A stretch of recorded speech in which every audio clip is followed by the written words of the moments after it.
I'm so confused. Am I there? Am I not there?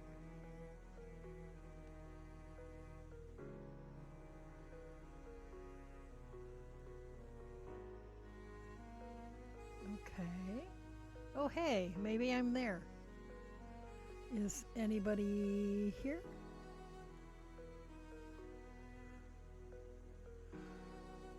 Huh.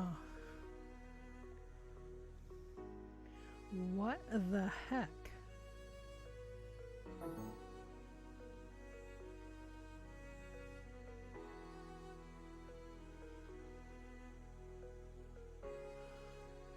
Yeah, can you hear me?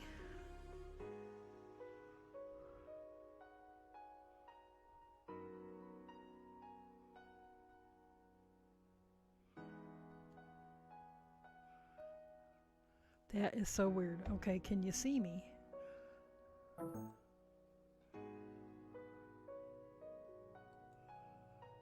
Okay. That's this has been very odd.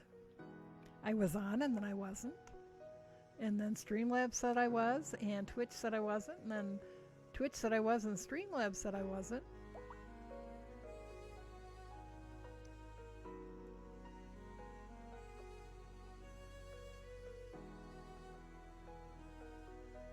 And my network settings say that I have no network access, and that doesn't make any sense because I appear to have everything on the internet appears to be fine except my connection to Twitch. So I just was, I refreshed Facebook and it's fine.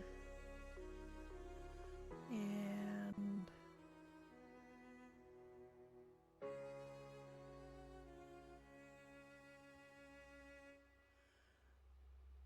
YouTube appears to be fine. Everything appears to be fine. Except, you know, my connection to Twitch. So very, very, very weird. But it's been a very, very, very weird day. So I was, for a split second, I thought maybe I wasn't going to stream at all. And then I started to wonder if the internet was going to tell me that I was right, but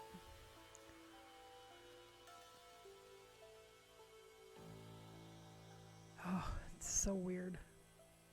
Well, I'm glad you guys were able to get here now, and it looks like, despite the fact that my computer doesn't think I have network access, I apparently do. So we're going to work on this hat, and that we started last night. And if I get this finished, we're going to work on some washcloths that are a belated birthday present for a friend that didn't get done because I didn't get the yarn. I ordered the yarn and I didn't get it in time. So, and they had gotten set aside recently, and I forgot I still needed to work on them. So I'll pull those out and work on those tonight if we finish this. So how are all of you today?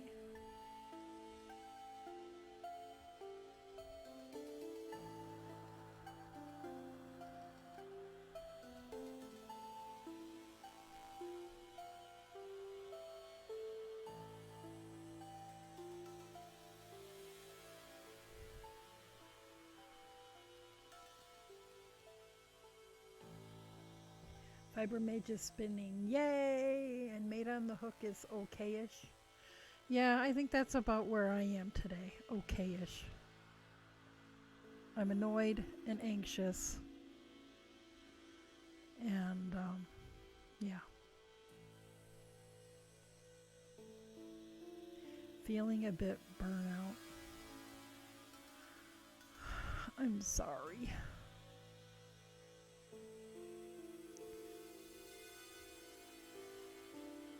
Are you feeling burnt out by all of the custom orders, or life in general, or some other specific thing, or just a combination of everything?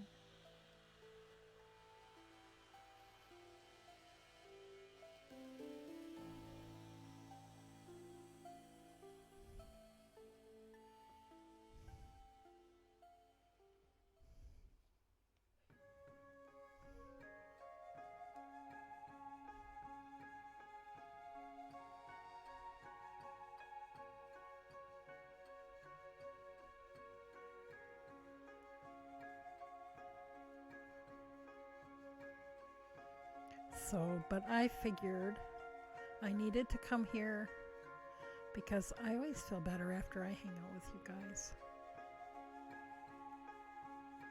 Although I'm streaming with mics tonight, so and as much trouble as I've been having with words lately, it'll probably be worse.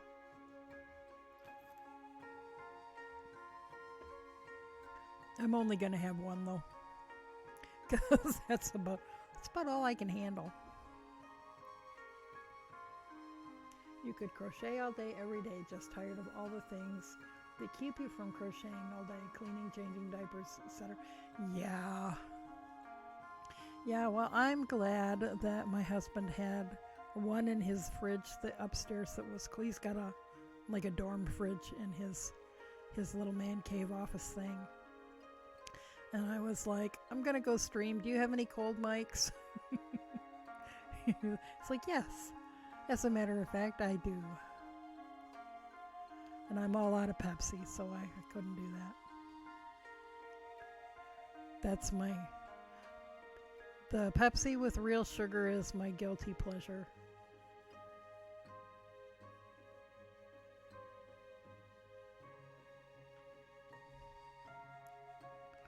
Yeah, and we can still buy, like the beer distributors are still open, but the liquor stores are not. And the liquor stores sell hard alcohol and wine, and they're, I think that they are state licensed stores, and then the beer distributors sell beer and things like mics. But they are like, you go in and you buy a case. You know, it's not like the liquor store where you go in and you buy a bottle of wine or a bottle of vodka or whatever. It's like the beer distributors, you go in and you buy a larger quantity. And someone had asked why, why are the beer places able to still be open and the liquor stores not? And the response was from law enforcement that if they limit availability of beer in a situation like this, that the incidence of domestic violence goes up. But if they allow liquor sales in a time like this, domestic violence incidence goes up. So apparently beer's enough to keep people a little calmer, and harder liquor just brings out the worst in people, I guess, is the theory. I don't know if that's based on, documented evidence or where that opinion came from, but I thought that was interesting.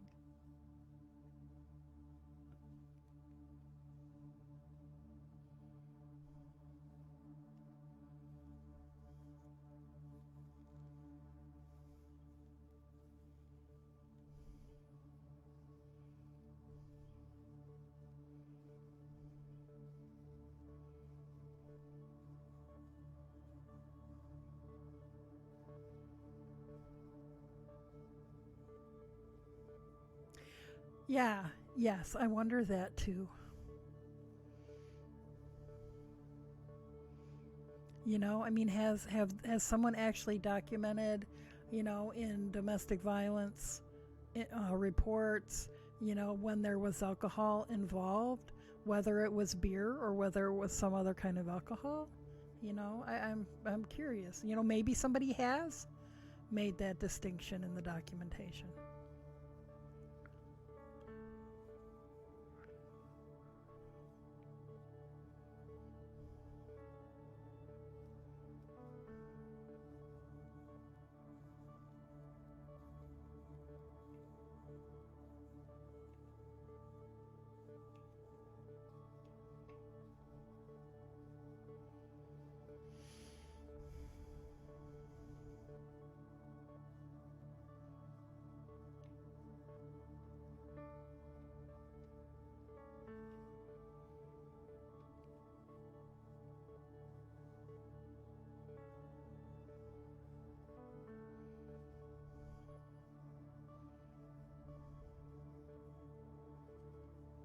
Cybermage doing better tonight, but only after a full day of uncontrollable tears.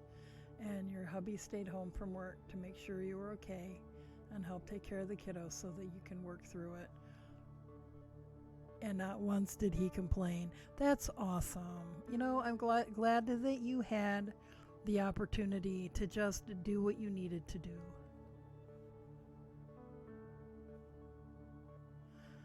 And, you know, I said, I hope that, you know, just letting the tears out will help relieve some of that pressure.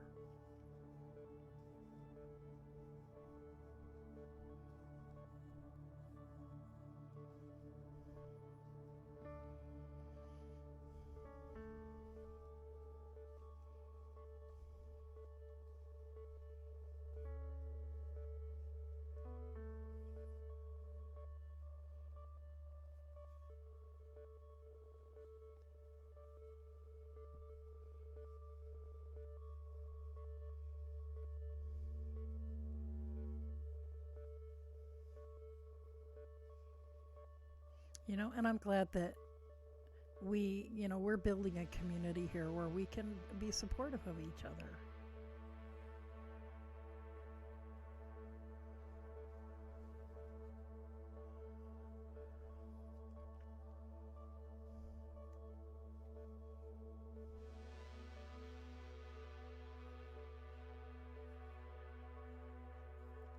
Did I see the tip jar thing Ashley has on her channel now? I was there when she was talking about thinking about a tip jar, and I suggested that I thought she needed one, but then I had to go and like do laundry and stuff, so I didn't see what happened after that. So did she add one?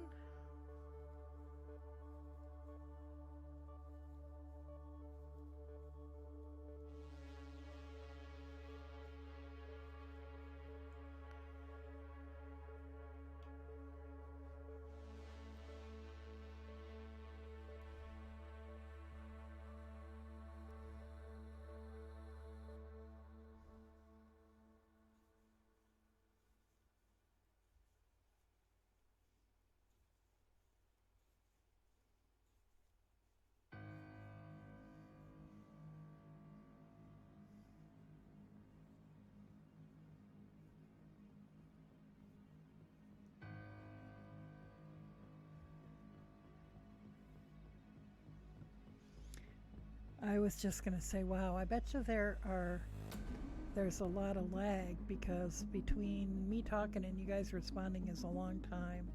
And now I just noticed that there are indeed frames dropping. What the heck is going on?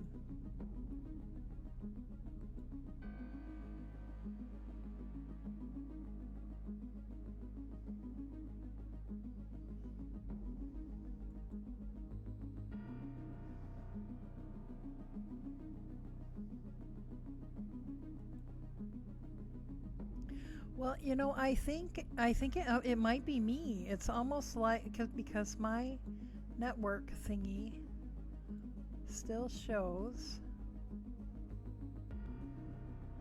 It shows that our household has internet access, but it shows no network access. So I'm wondering um, if my wire is not plugged in correctly somewhere and I'm on Wi-Fi. If you guys will hang on a second, I'm gonna go like wiggle a wire.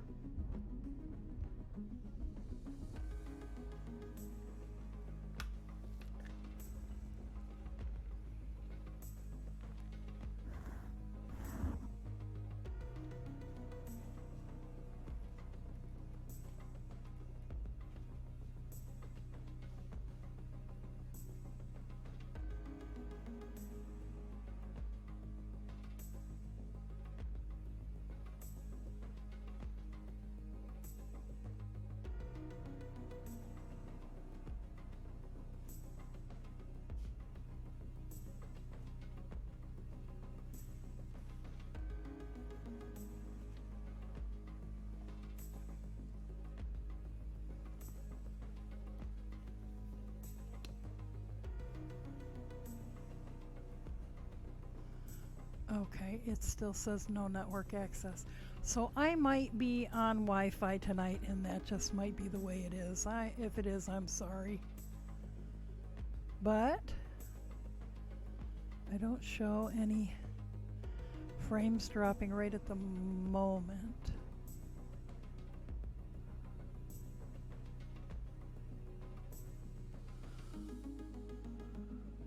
Okay, let me know if you guys keep getting like buffering and stuff. We'll see if wiggling the wires made any difference.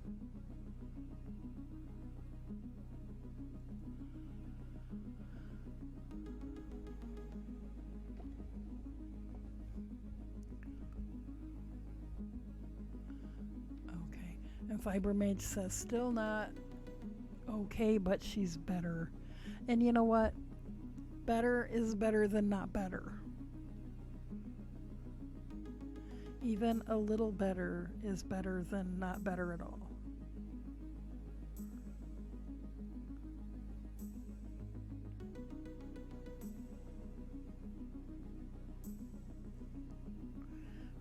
So we'll see how this goes. Oh, thanks Streamlabs for spamming everything all at the same time.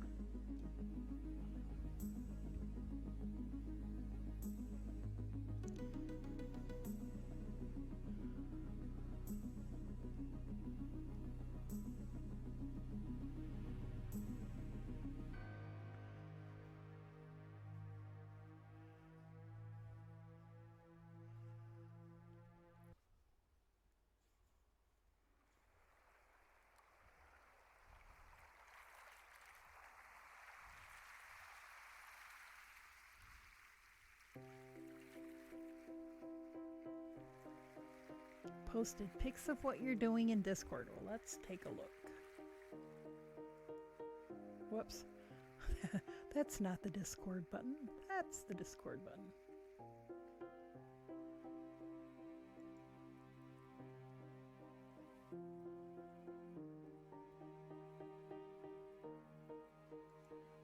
Spinning. Ooh.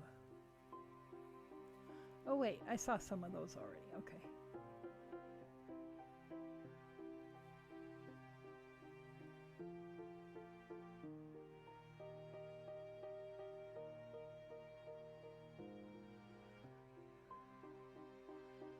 Very nice. I think I saw pictures of the blue somewhere already. And that is absolutely gorgeous. Okay, and this is going to be the order of the pastels. That's beautiful. Applied with undyed. That's going to look like cotton candy. That's going to be really pretty. Can't wait. Do you have plans for the yarn? Or is it just going to be yarn?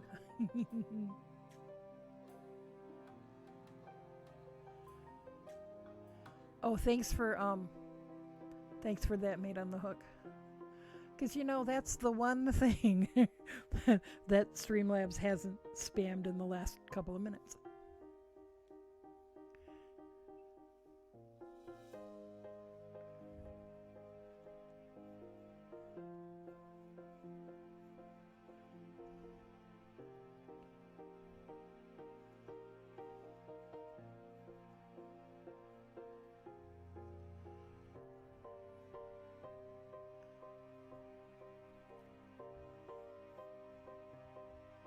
Oh, just realized you never finished posting pics of the blue earlier. And I haven't posted anything to speak of in Discord in a while, and I need to get in the habit. I need to take pictures so that I have pictures to post. No plans for the yarn, it's just for fun. Yeah, sometimes I spin with a definite plan in mind, especially if it's for weaving. Other times I spin and it just goes in a bag. It's like, this, maybe hats, maybe mitts, maybe who knows, whatever. Alrighty, see you when you get back.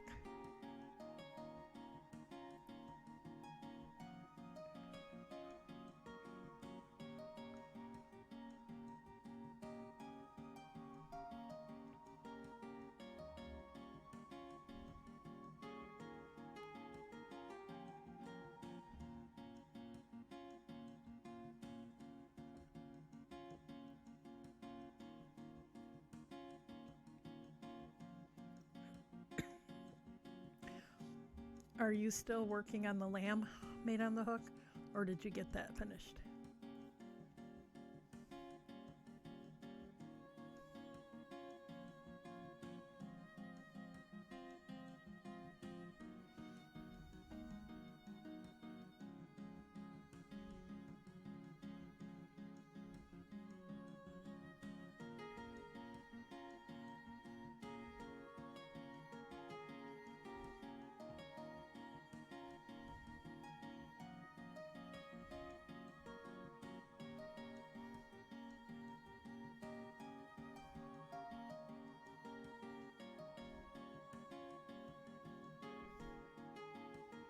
Still working on it. Didn't get a chance to crochet all day. Oh, yeah, because, you know, housework and diapers and stuff. So just picked it up again since last night. Well, but at least it's not going to end up with 5 legs. Or, you know, one leg longer than all the rest.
So, in good news, my little henny boo boos seem to be adjusting to life without their Roo.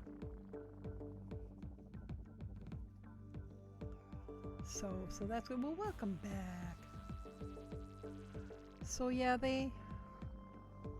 you know, and I don't know if chickens mourn. I have noticed them sometimes acting weird after one has died. Um, but you know, I'm not sure. You know, their brains aren't very big. They're not as stupid as people think. Well, they're not as stupid as I sometimes claim they are. They're not as stupid as people think. But I don't know, you know, what kind of processing functions they have, or whether, you know, they mourn their dead or anything like that. But they seem to be.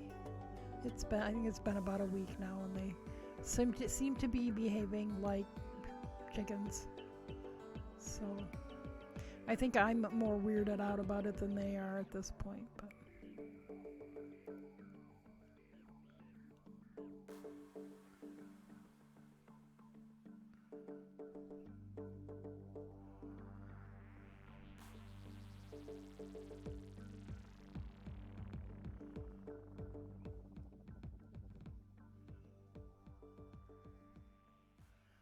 and the weather was a little cooler today. Let's see. What other mundane things can I think to talk about? Are they a lot of work? You think it would be really cool to get free? Well, now the eggs aren't free, and they're not a lot of work, especially if you only have a handful. If you had a ton, then they'd be a lot more work. Um, they're the most work that they are is when they're actually babies, because generally, most people get them as chicks, and then they have to be kept warm, and because they need a certain temperature range to thrive, and they have to have fresh food and fresh water every day and everything. Excuse me. And they make a big mess. It's like we usually, when we have chicks, we use cedar shavings for the bedding, like you might use in a hamster cage. And they kick up all kinds of dust, and they poop all over, everything in there, and you have to clean that out all the time. So it's like, imagine having 6 hamsters all in a cage. Kind of like that as far as upkeep. Then once the temperatures are appropriate, because we always get ours in the early spring, late winter or early spring. So they're in the house for quite a while. Well, they're in the basement in a big box with a heat lamp. And you have to be careful about the heat lamp because you don't want to start a fire or whatever. But you can get these little heaters that sit down in whatever their enclosure is. And they can get up on top of it to stay warm, or there's room they can get down under it when they're really little. And that's more expensive than a heat lamp, but probably a lot safer. And then, once they're outside, then you have to have, someplace safe for them. You can get, at Tractor Supply or those kind of places, or you can order online the little prefab, chicken things. Chicken tractors is what they're often called. And, then they just mostly need, fresh water, food, and they don't even need, if there are enough of them, because they're flock birds, they need a flock. So, it's really best to have at least, I was told, at least 5 or 6. Although a lot of places you can only have 2 or 3 hens. They really are happier if they have a rooster in their family unit. If they don't, often one of the hens will take on the role of a rooster, and sometimes even will start to crow. We had that happen even though we had other roosters at one point. We called her our transgendered chicken. But not a lot of work. And, if you get on the chicken groups on Facebook or, elsewhere online, people take them to the vet, and they, medicate them with all this and we're like, what, they're chickens. They're, if we see an obvious problem, we'll address it. But, they're they're chickens. The hens don't start laying for somewhere around 5 or 6 months from birth, or hatching, I should say. And at first you get little itty bitty fairy eggs.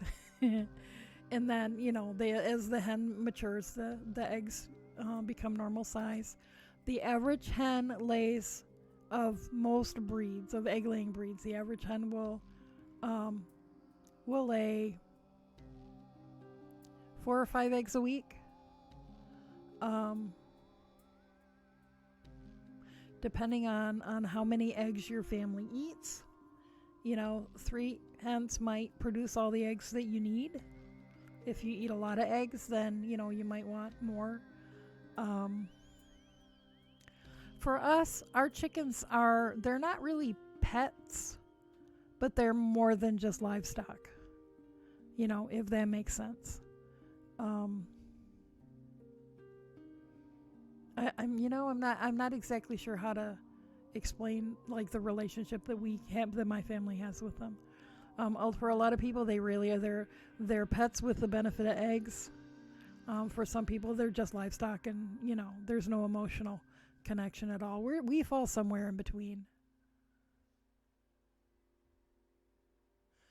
And then in the colder months, especially if you live at a latitude or longitude, I can't remember which is which, where it's dark, where it gets dark early in the evening. Like we get very few eggs in the winter when it's cold and dark. Some people will put a light in the coop, and that maintains the dark light cycle, and they'll get eggs through the winter. I've heard it theorized that will basically wear your hens out faster. The average hen's best laying years are about 2 years. You'll get a lot of eggs from a hen for about 2 seasons, and then they slow down. Although ours, who are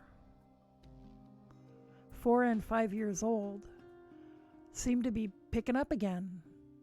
It's like we had hardly an egg all winter long. And, now all of a sudden we're getting significantly more than I expect from hens this age. So I'm not sure what's going on there. So anyway, you're feeding them. You feed them for like 5 or 6 months before you ever get an egg. And then you feed them during the winter when there's hardly any eggs. Some people, I know a woman who, her business is selling eggs. She buys pullets, which are young hens that are of an age where they're about ready to start laying. She keeps them through the summer and fall, and then she butchers them and sells the meat, and then gets new hens the next spring. So she doesn't have that. She doesn't have to overwinter them and feed them. But that, and so somebody having backyard chickens could do that. My concern about buying started pullets is that they typically will have their beaks trimmed so that they won't peck each other, because they're kept fairly closely confined as they're being raised. I would prefer that my hens be able to peck adequately. That's part of how they eat. That's part of their defense, self-defense. So there's lots of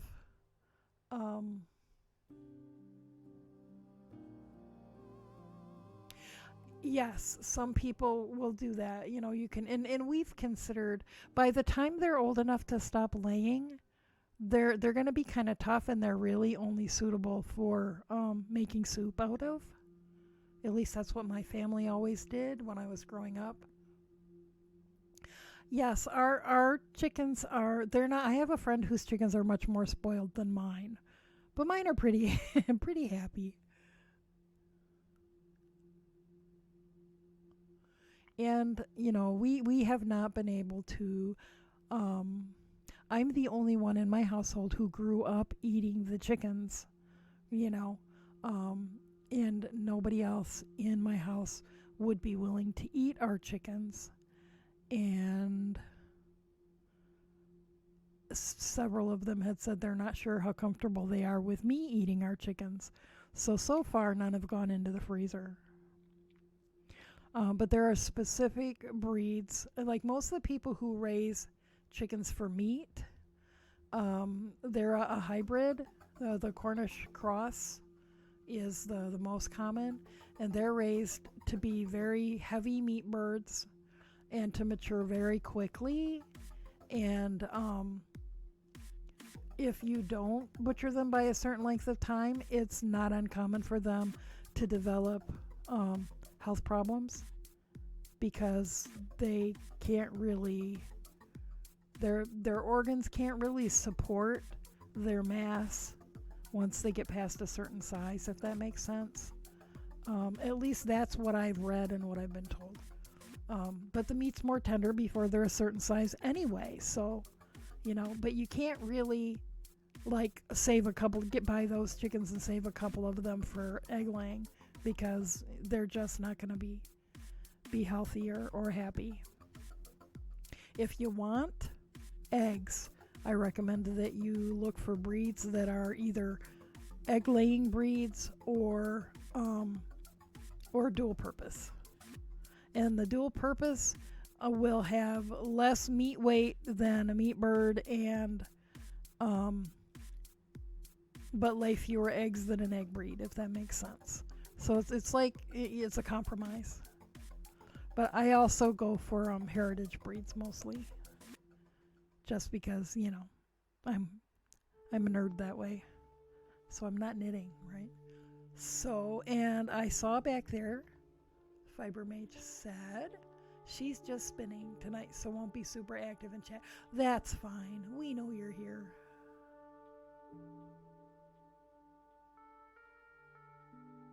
This is in the far future. You currently live on the 3rd floor.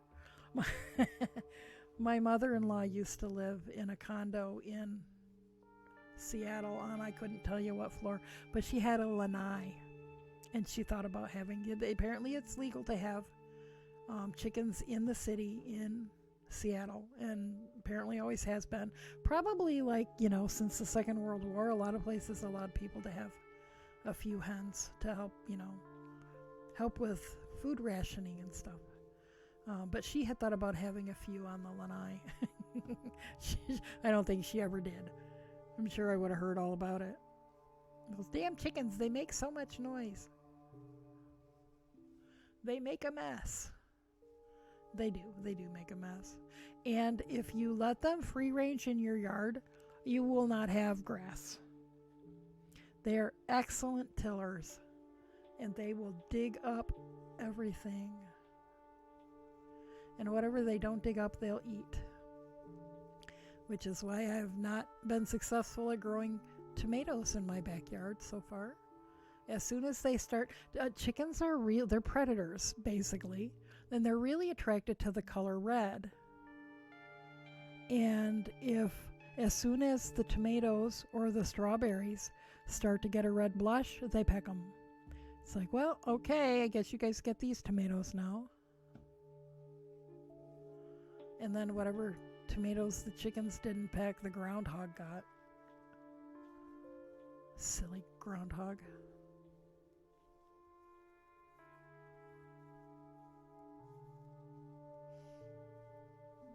But you know what, I can't imagine, although some days, especially in the winter, when I have to get up early before work and go out and feed and water the chickens and get the eggs, and if there are any eggs from late in the day before, they're probably frozen and exploded.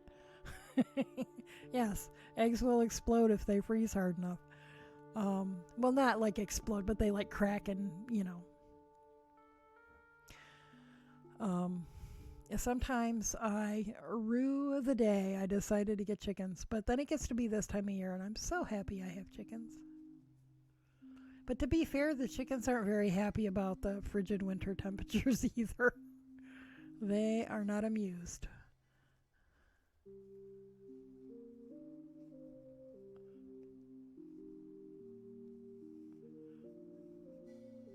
And the first time they see snow is hilarious.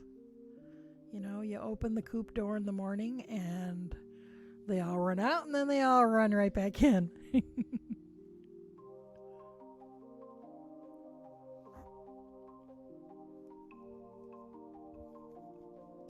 I do love chickens. And they're also a connection to my grandparents. My grandparents always had chickens when I was growing up. I was a little afraid of them when I was very little because, they pack.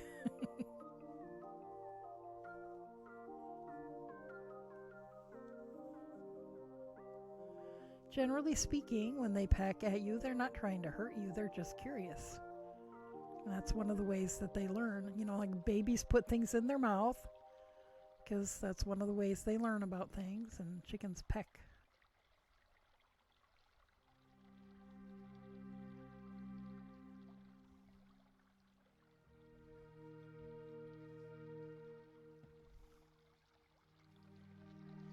And I will say, of the variety of breeds that we have had, that the Rhode Island Reds have been the most friendly.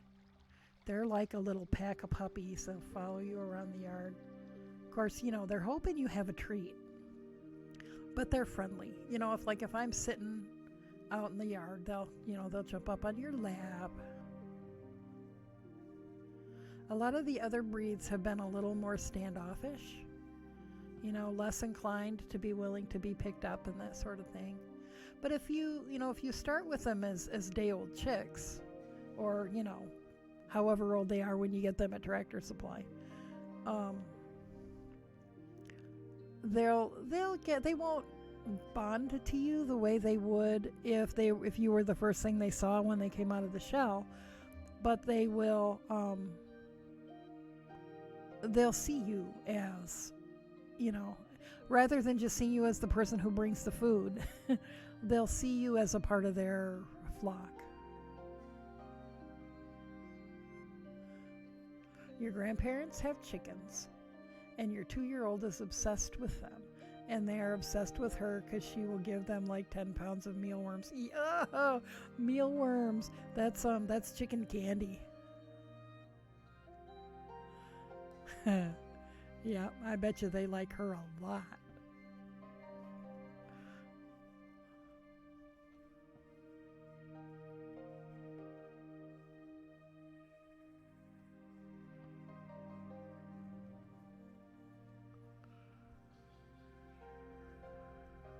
The other thing I have found is that we had tried some of the egg-laying hybrids. Often they'll be black stars or gold stars or white stars or whatever color stars, and they're basically a crossbreed of. They're trying to get all the best traits of the best egg-laying breeds, and they're usually, or they're very often, what they call sex link, which means that the male chicks and the female chicks are different colors when they hatch. So it's obvious which ones are, because it's really hard to sex a chicken. Very, very hard. And there it's very common to order female chicks and get accidental roosters, just because it's really, really hard. And but sex links are born a certain color. And so, if you're buying, a red sex link or a black sex link, otherwise known as a red star or a black star, that you're actually getting a hen. But we have found them to not be the brightest, and to not be, to not have a lot of personality, if that makes, I guess what I'm saying about the Rhode Island Reds is they have a lot of personality. And, So of the various breeds we've tried, the Rhode Island Reds have the most personality, and the sex link, the egg-laying hybrids, have the least personality. So if that matters to you, if you want them to be pets and be fun, I would recommend you look elsewhere other than the sex links.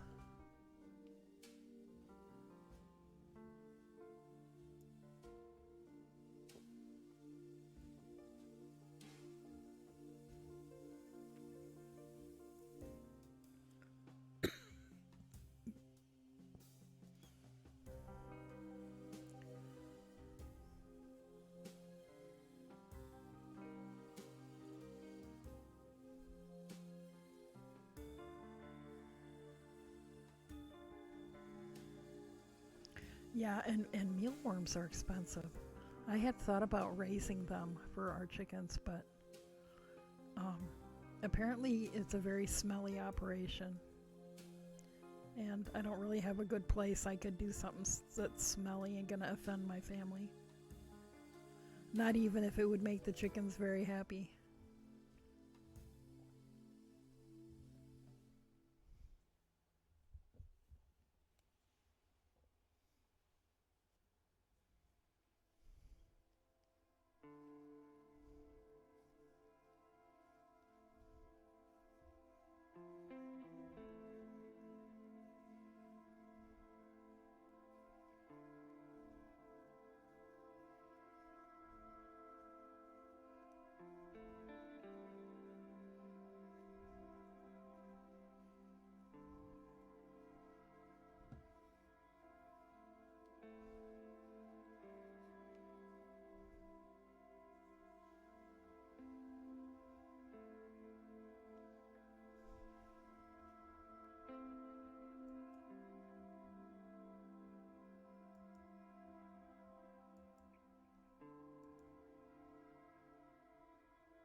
Okay, so I haven't had any more dropped frames, and Streamlabs thinks my connection is fine.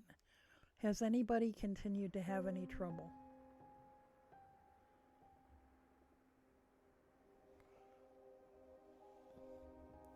Let me look at Twitch. Oh, that looks like it's fine on my end.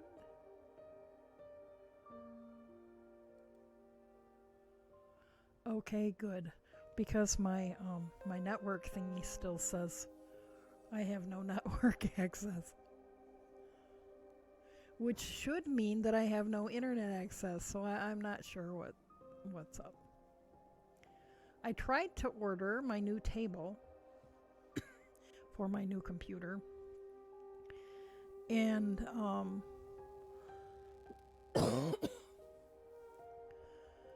it wouldn't allow me. It showed the option to have it shipped, and it showed the option to pick it up in somewhere in Texas. Well, I'm in Pennsylvania. That's not going to work. And so I figured they must be having some sort of weirdness on their end, and I'm going to have to go back and try it again. Yeah, I can't wait to see my new setup too.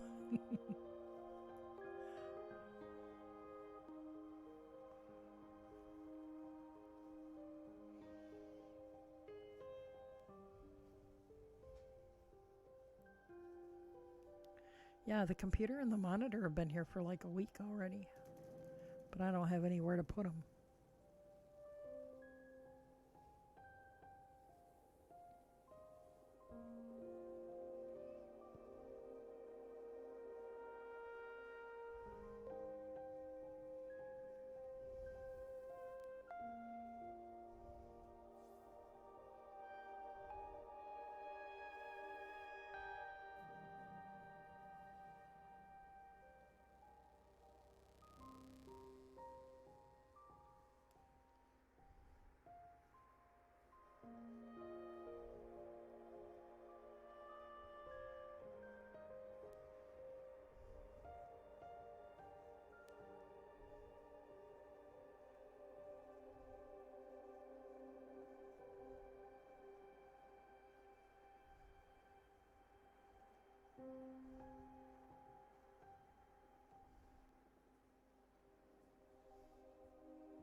I'm tired. I'm tired of drama. I'm tired of anxiety.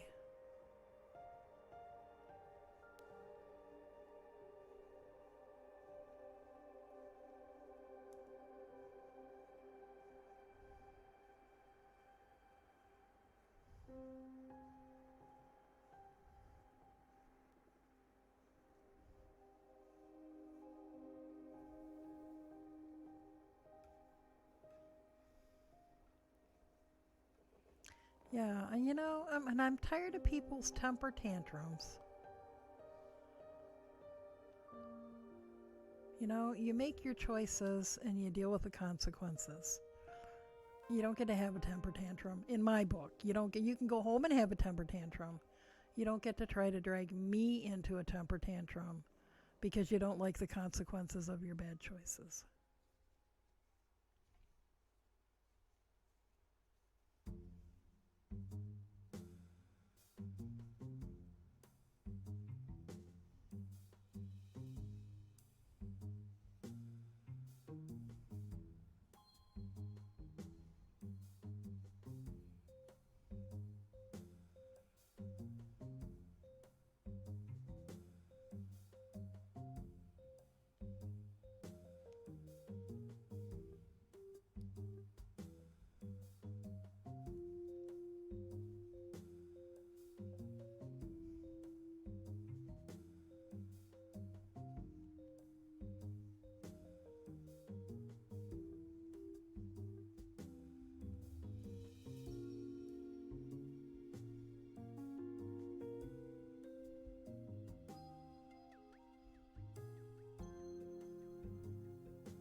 Made on the Hook says the other day she had so much anxiety, can't remember what you were so worked up about now, but later that day I had to make a run to the post office and saw a family standing on the side of the road with a sign saying they needed help.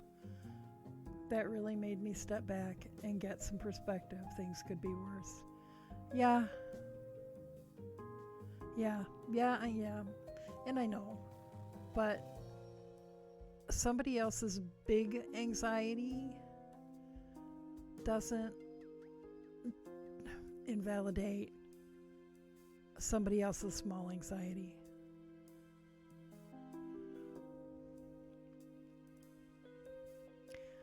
Yes, I know some people have bigger problems than I do right now, and some people have smaller problems than I do right now.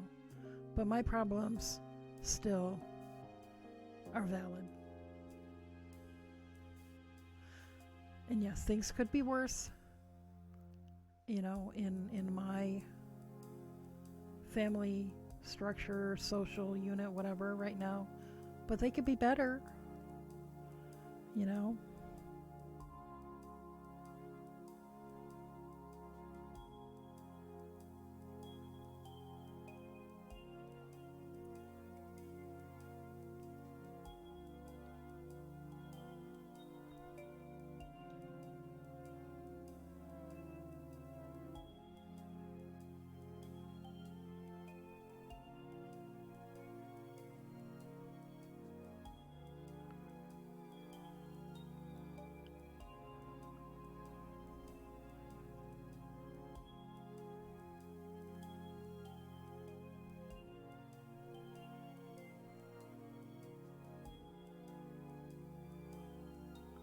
This may sound bad, but knowing that it could be worse, you could be worse off, made you feel better. You know what? I don't think that's bad. I think that's what a wake up call is, Um, but at the same time, it doesn't invalidate your anxiety. Whatever you were feeling anxious about probably was worthy of being feeling anxious about. But finding out somebody else's is worse gives us some perspective. And that's a healthy thing.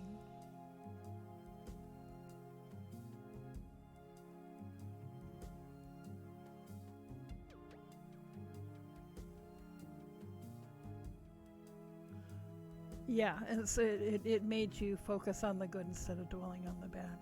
That's a good thing. Well, and it reduced the quantity of stress hormones running through your bloodstream, and that's a good thing.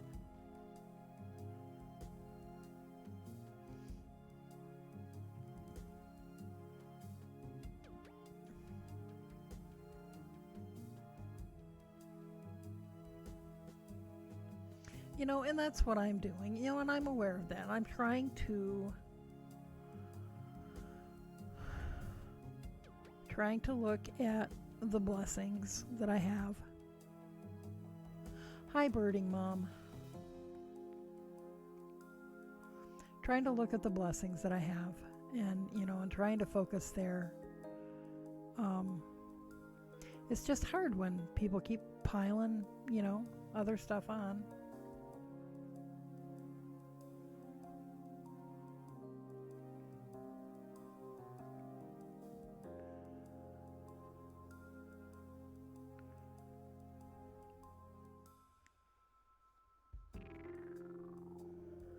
And I can't really talk about it without violating the confidences of one of the people involved.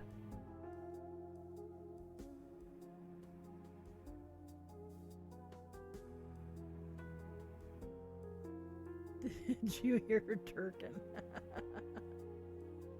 We were talking about chickens. Hens in particular.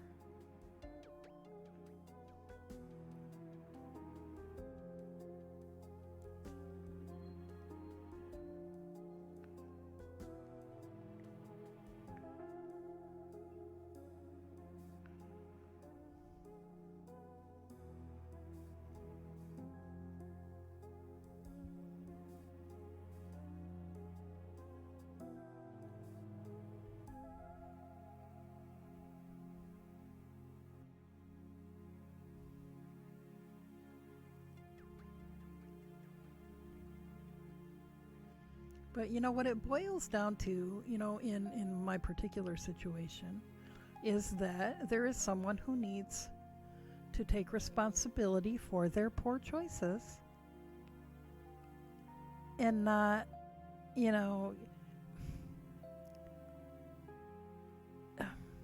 process their fear by blaming her situation on everybody else and accusing the people that care about her about not caring about her and abandoning her. It's like, honey, I'm not abandoning you, but you know what? You need to stay 6 feet away from me and wear a mask and don't touch anything. You've already exposed me. And I've worked really hard for the last 2 months to limit my exposure, and now my whole household has been exposed.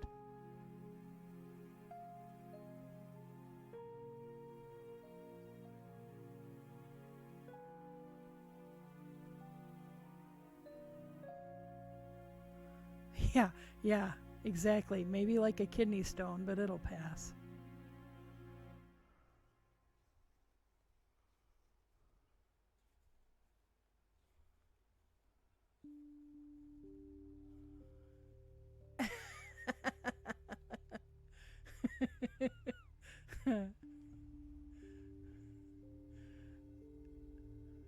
Yeah, you tell him, man, on the hook.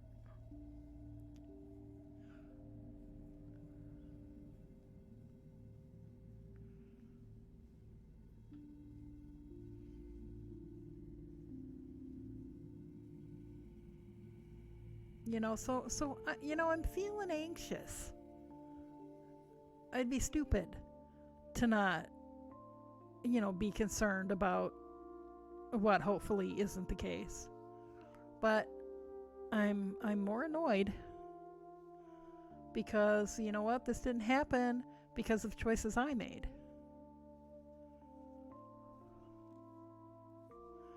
Hopefully everything's okay. Hopefully it's potential exposure and not actual exposure, but we won't know. The questions I need answers to are not being answered, so, and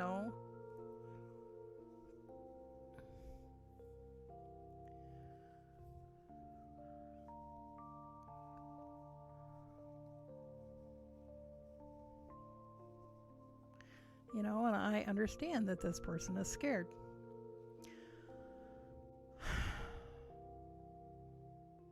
But take responsibility for the choices that you made. I'm scared for you too, but I can't do anything about it.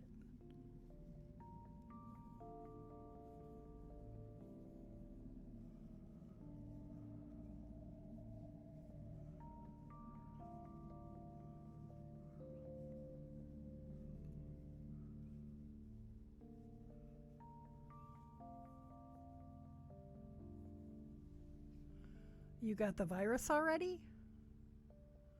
Globulus?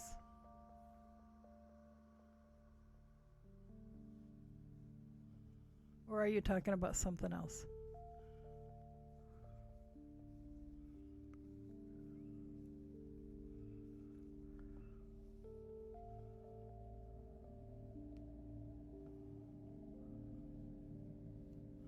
And Birding Mom says, I hear you. My daughter and her boyfriend may have been exposed, and he's not feeling well.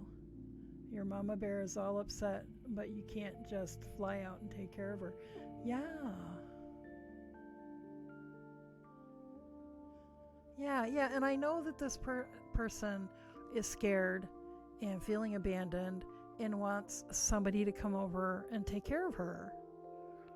And she can't wrap her brain around the fact that if you're being told that because it was at her place of employment, if you're being told that she's responsible for her own test, so she needs to take the note from work to the doctor to get the prescription to get the test, or she needs to self-isolate for 2 weeks. And she doesn't seem to understand the concept that self-isolation means your butt in your apartment all alone. Nobody coming in, nobody going out, nobody coming closer than 6 feet, and that's only if they're wearing a mask. And not touching each other. And she doesn't get it. We're just all being judgmental, and none of us understand this, and we don't care about her. And it's like, you know what? Stop it. Just stop it. Go go slam doors in your apartment and have a temper tantrum. Stop texting me.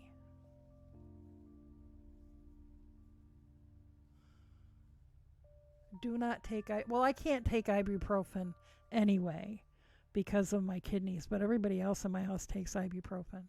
Why shouldn't you take I was told that if we start having flu symptoms to take Theraflu.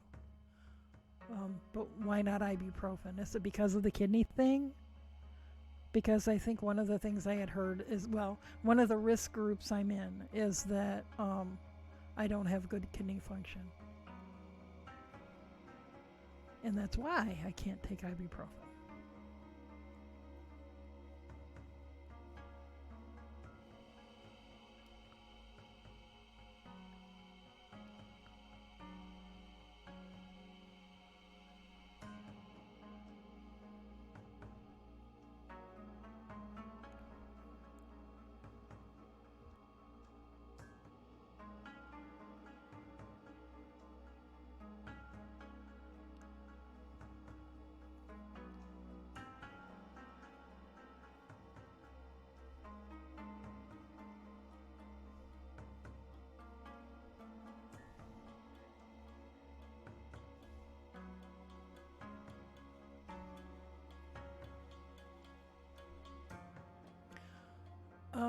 I don't think she has a doctor.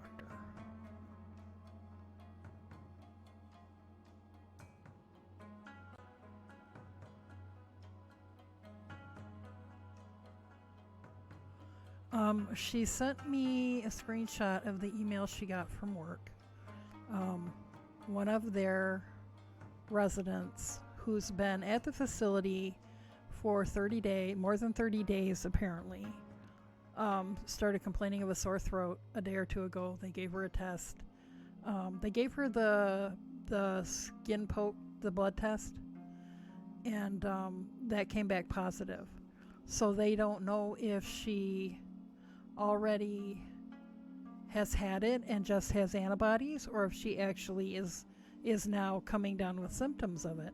My thought is, if it's an inpatient treatment program, should she not have been, and she came in like 30 days ago, shouldn't she have been tested then? If the test they're doing shows antibodies, wouldn't she have already shown antibodies then if she'd already had it and recovered? It's like, it's like nobody's given me these answers. And I said, well, aren't you guys wearing masks? And she said, well, we're supposed to. We were kind of lax yesterday. And I'm thinking, what the fuck is going on? What's wrong with you guys?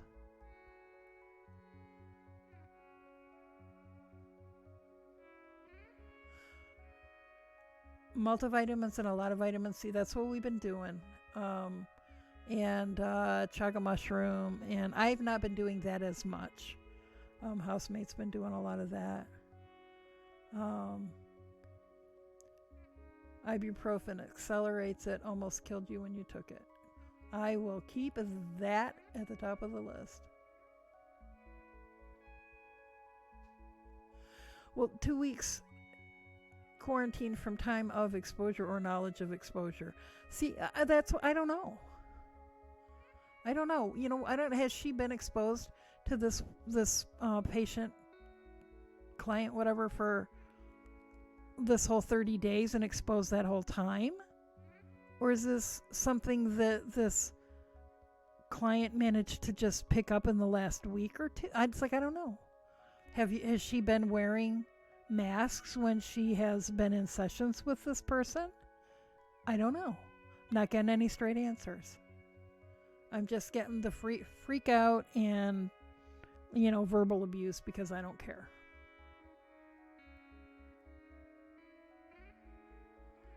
Well, yeah, that's my assumption. 2 weeks from when she knows that she was potentially. And she has to be, and she said, well, she hasn't really felt like she's at risk because her immune system is really strong and she's been taking the vitamin C and blah, blah, blah. But that doesn't mean if she's exposed to it that she's not bringing it home, giving it to, other people.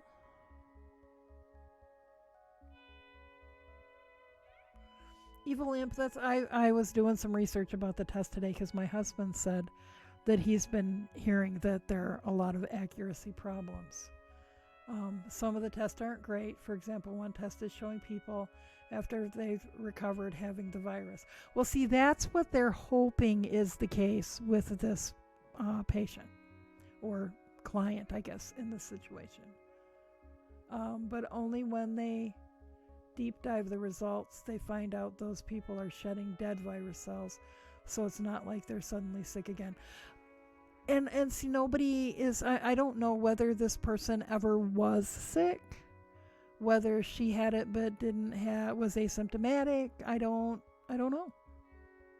So they are taking precautions now.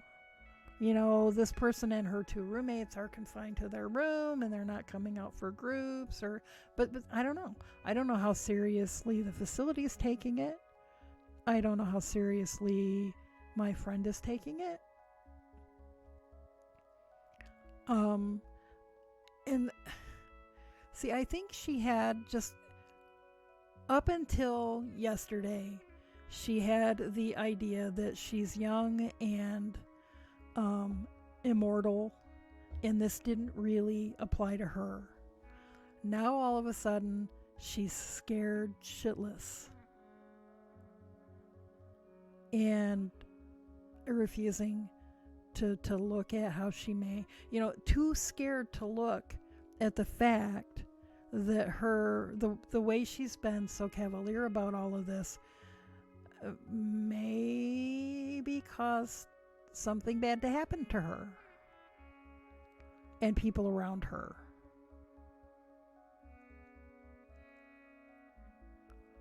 But so, she's using defensiveness and being on the attack and accusing people of being judgmental to protect herself from feeling like she needs to take responsibility.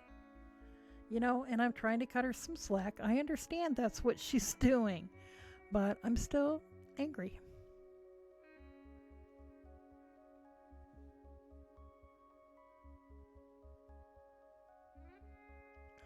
And Evil Imp says, but since it's new, it's something that'll take months, if not years, to really figure out. Yeah. Birding Mom says, whatever is latest. So if she found out today, then 2 weeks minimum from today. Well, she's still expected to go to work. But if she wants a test, she has to, do that herself.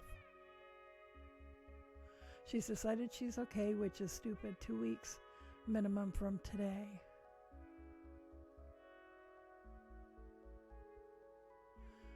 And Globula says Listerine mouth strips protect you better than a mask. Well, my understanding is that the idea behind the cloth masks is that they just prevent some of the aerosol when we sneeze or cough. They protect us to a degree. They don't protect us 100%. But my argument has been a condom doesn't protect us 100% either, but people still use them.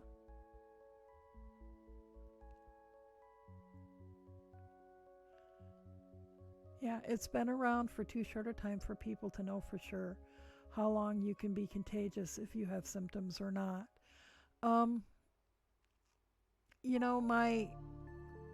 My brilliant geneticist friend, very early on, before even, when we were still last time I saw him, I was still working. So it was before March 15th. He said at that point that his concern was the number of people who had died after having become reinfected.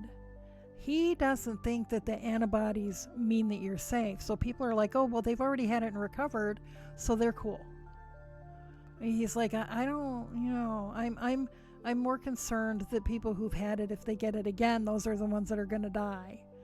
So, but I haven't talked to him since then, so I don't know if his opinion has changed in that regard.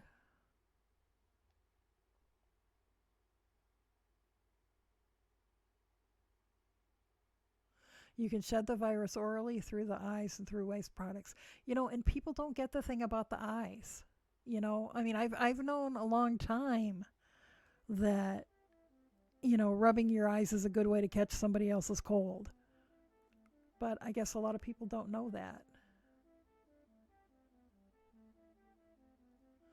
You don't need to know how serious they're taking it. You need to take it seriously in 2 weeks minimum.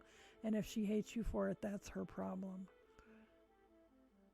Yeah, and I'm just, this has been going on all day, and my head's still going around and around. I'm angry because I have been so careful.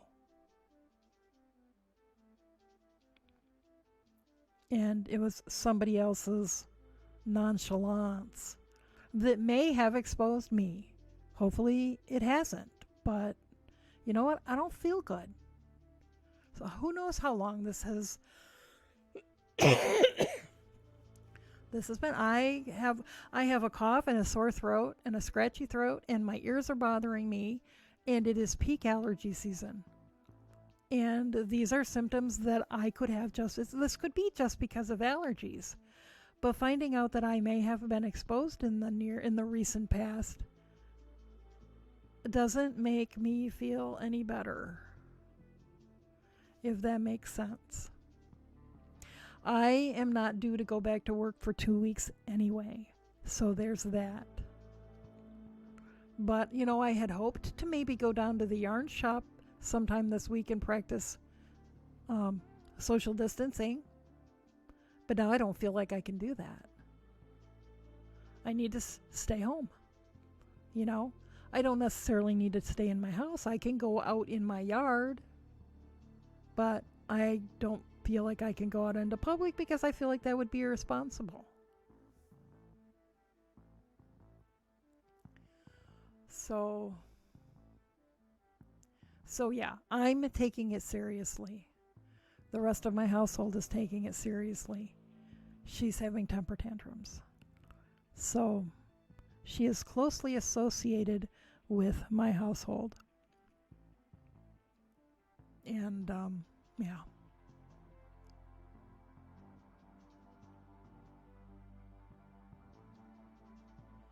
Hello, I can't see that far. Sakurat the kitty? Did I read that right?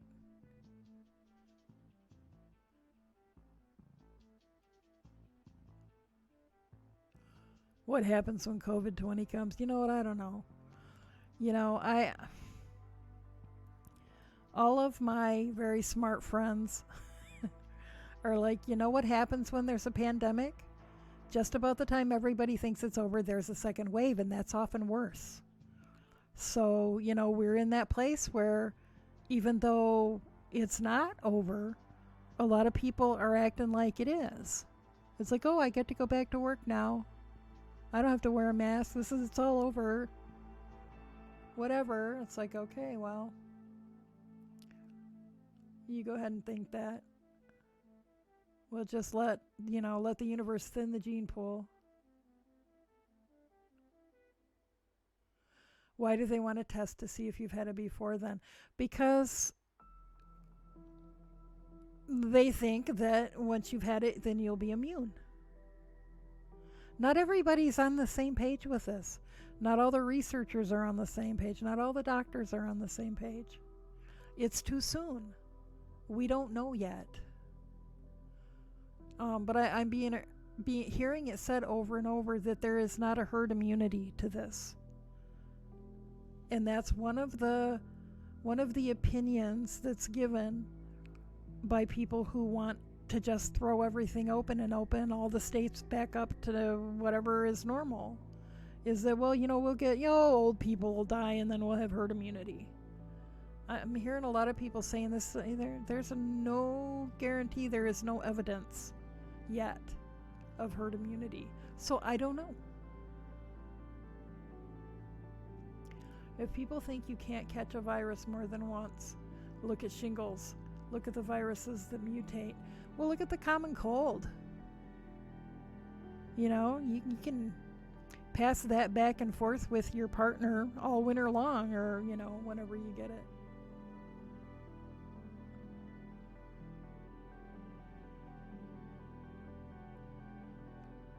We're at 90,000. Bill Gates predicted 100,000 in 2016.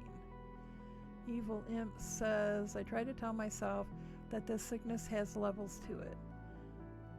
He knows that people can get sicker when exposed to more of the virus, so there's a good luck that the little you've been exposed, so your body will get a little sick and you will overcome it. Well, I hope so.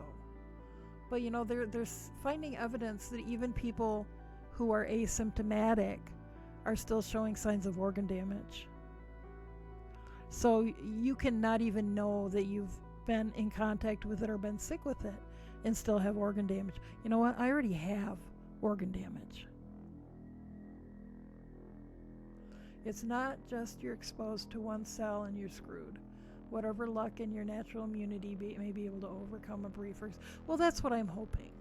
I think that our exposure in my household has been minimal.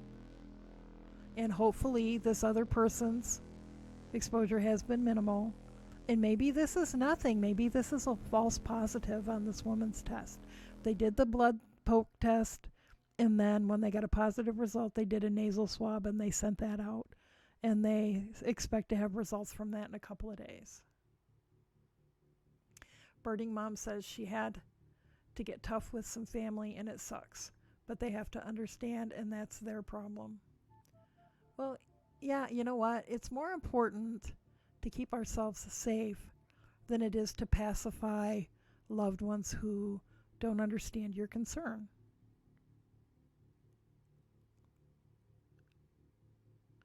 Globulus says, kind of like Wonder White Men shows up those tribes in the Amazon and wipes the, well, or even Europeans arriving on this continent. You know, there were a lot of things that Europeans brought here that the Native Americans had, no immunity for.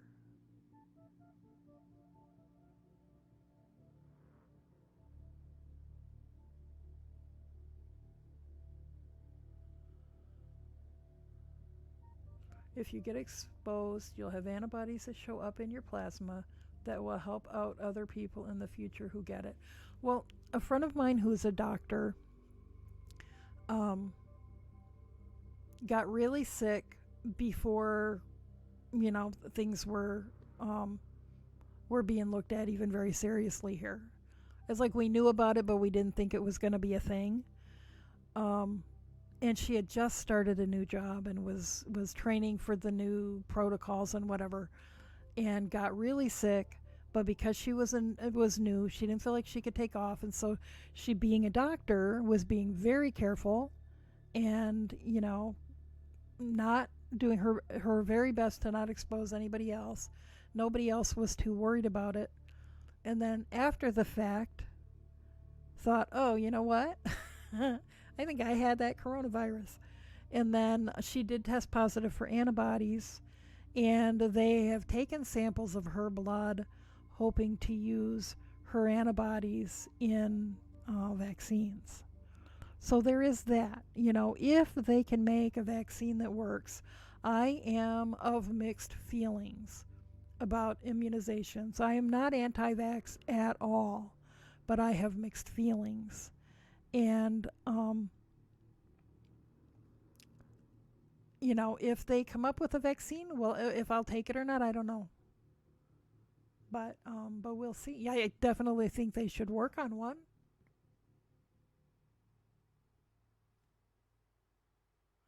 Hello, whoever just did something. A raid? Thanks for the raid. Welcome, raiders. I'm scrolled still way up in the... Let me scroll down. Look at all those raiders. Holy cow. Well, y'all jumped in right in the middle of a fairly serious conversation about coronavirus. So, and people not taking it seriously and exposing some of us. So, just as a fair warning. Let's see, where was I? And Birding Mom says, this is human history, though. Every pandemic since the dawn of man has had idiots who have spread it and snuck out to make a buck. Yeah, and we have to expect that. Bill Gates owns 10% of the pharmaceuticals. Yeah. Ask Bose to be dead already? I'm not sure I understand. Evil Imp says, get lots of sleep and try to eat food boost your... Yeah, we've been doing everything we can. I can't do anything about the sleep. I have had such a hard time sleeping, during this whole quarantine. My sleep schedule's been a mess. And I'll be tired, really, really, really tired, and I'll go to bed, and then I'll toss and turn wide awake for 4 hours.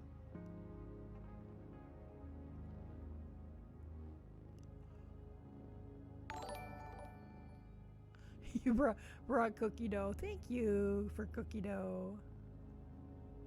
Thank you for all of the follows. Wow, that's a really big raid. This might be the most people I've ever had in here. Cool, thank you. Thanks for the follows. Welcome, everybody. This is typically a Fiber Arts stream. I'm Snoring Cat Fiber Arts. I am a mostly full-time. Well, let's put it this way. I'm a professional fiber artist. I actually have a degree in fiber arts. And on stream, I mostly spin and knit. I intend to weave eventually once I am set up in such a way that I can angle cameras where you can see what I'm doing. But we chat and we hang out, and we very frequently get involved in very deep conversations. Knit Nation, rise up. That's right. Look at all the follows.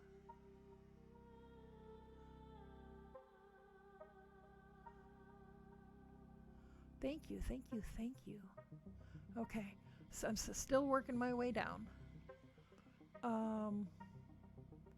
Evil Imp says one of the first people that was known to have COVID in their state was an Ironman athlete. While he's recovering, he'll have serious health and lung issues for the rest of his life. So like cancer, there's a big factor of luck. Yeah. Okay, I don't know who Logan is or why they're bald.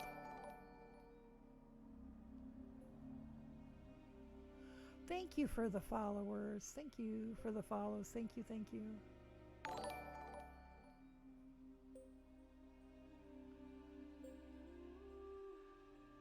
No smoking in this chat. Yeah, I have asthma. I'd appreciate no smoking in the chat. Just keep it on your side of the internet and we'll be good. You can do whatever you want from the comfort of your own home.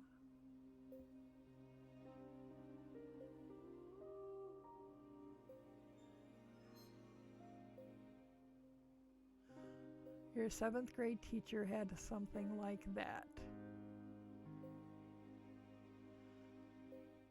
You guys, thank you for stopping in. And thanks for the cookie dough. Oh, he only slept like 2 hours a night. Well, when I do sleep, in order to wake up feeling rested, I need 9 to 10 hours most of the time. Sometimes I can sleep less and feel rested. But it's just, and sometimes I can go to bed and just be out like a light.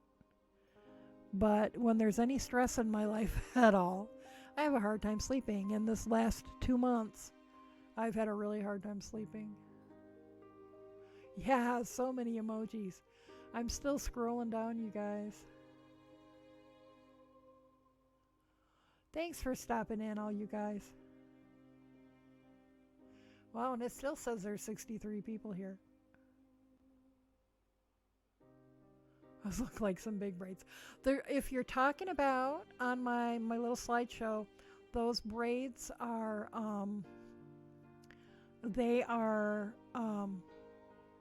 wool roving. It's a spinning fiber that's been dyed, and traditionally in our community it gets sort of crocheted into big braids just for storage. So it doesn't take up as much space.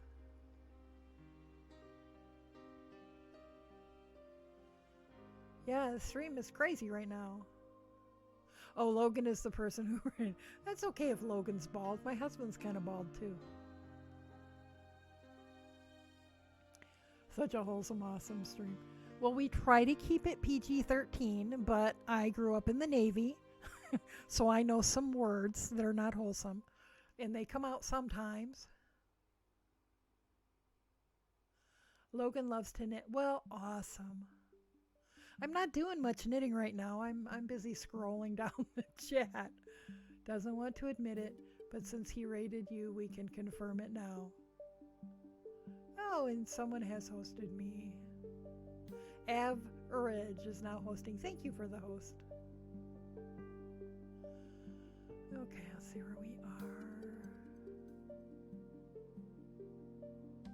You don't know what that means, but hey, they look very epic. Yeah, it's a spinning thing. Fiber nerds and all that. Logan's husband is kind of bald too.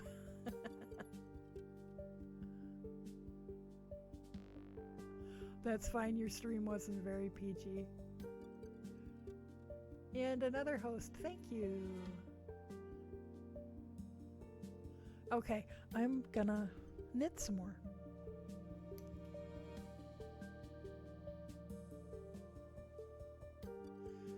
Knitter, fisher, baker, and artist. Nice.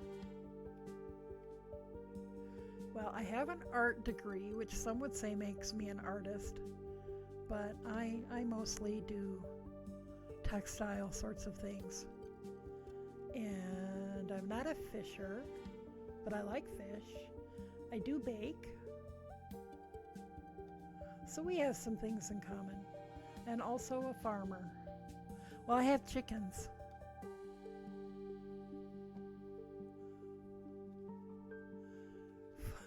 Fluent in American Sign Language as well, as funny enough. Yes, I'm making a hat. This is a hat that is going to be donated for the adult hats I make will probably end up going to services that help the homeless population in the Pittsburgh, Pennsylvania area, because I'm in a semi-rural area, but I'm in the general Pittsburgh area. And then like kid hats and kid mittens usually go to a different agency that helps families in need.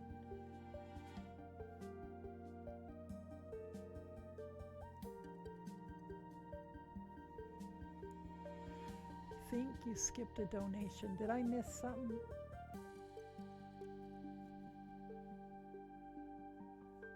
Holy crap, Made on the Hook. Thank you so much for the bits. I did miss that.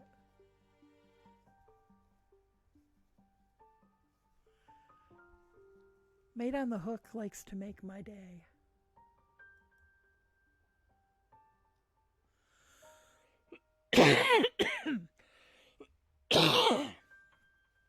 Sorry. Hopefully that's just allergies. Am I a teacher anywhere? I teach. I'm not. I have a teaching degree. From however million years ago I went to college. But I don't teach in any kind of a school per se. I teach at my local yarn shop. I teach spinning there and sock knitting and a few other assorted things. I teach spinning and weaving at a historical site where I volunteer. And I have been known to take private students as well. Most of what I teach is spinning and weaving with just a little knitting thrown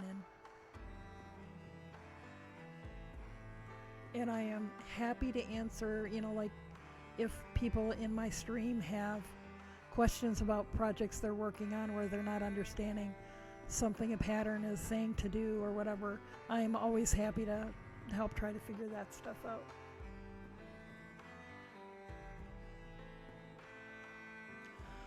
I don't have any Vicks. I do have essential oils though. And, for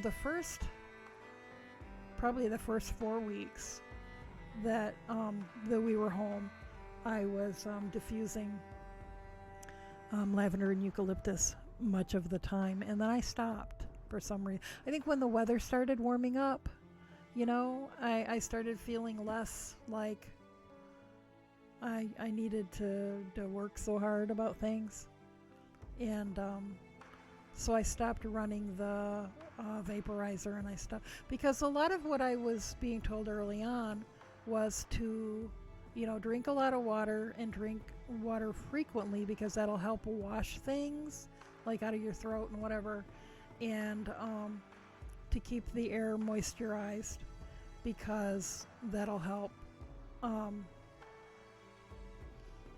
prevent any virus that gets in there from being able to settle. So I was running the vaporizer, and I was diffusing the essential oils. And then when the weather started getting warmer, I stopped. I guess because usually I only do those things in the winter. But I think I'm going to start diffusing the essential oils again.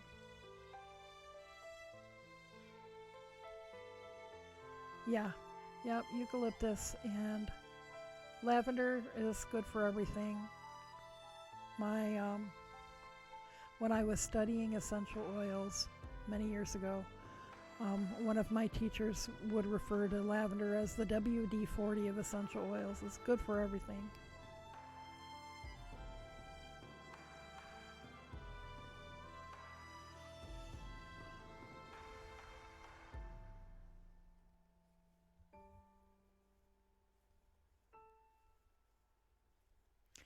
Oh yeah, garlic is well, amongst the housemate and I, we consider um, garlic to make everything better.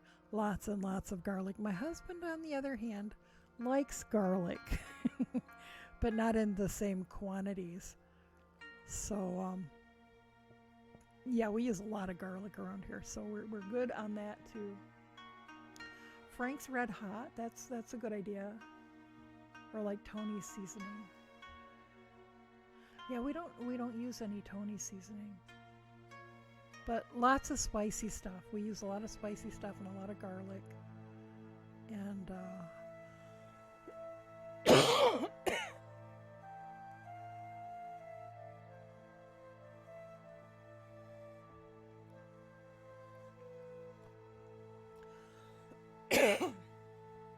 also my cough is productive, and that's a good sign so far. So.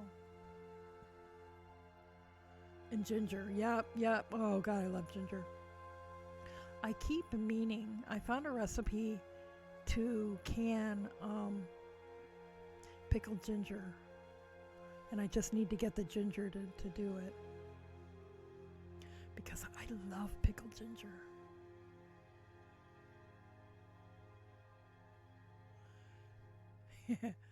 Made on the hook, jumped in mid convo. That's fine. Jump in whenever you want. Oh yeah, thought we were talking about stuff that tastes good on everything. Yeah, well, all of the stuff that Evil Imp is recommending are things that I think are good on everything.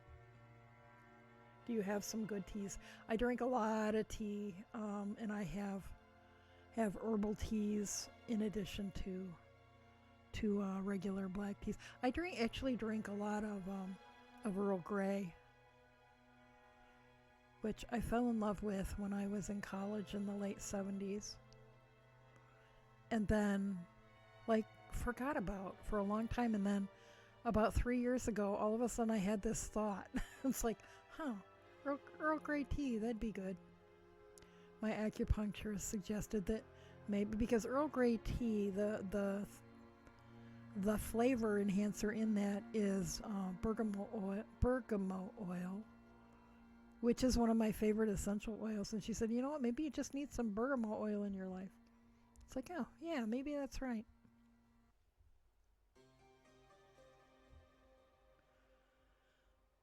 Yes. Although, I don't know, I'm drinking right now. I don't know how much hydrating I'm doing.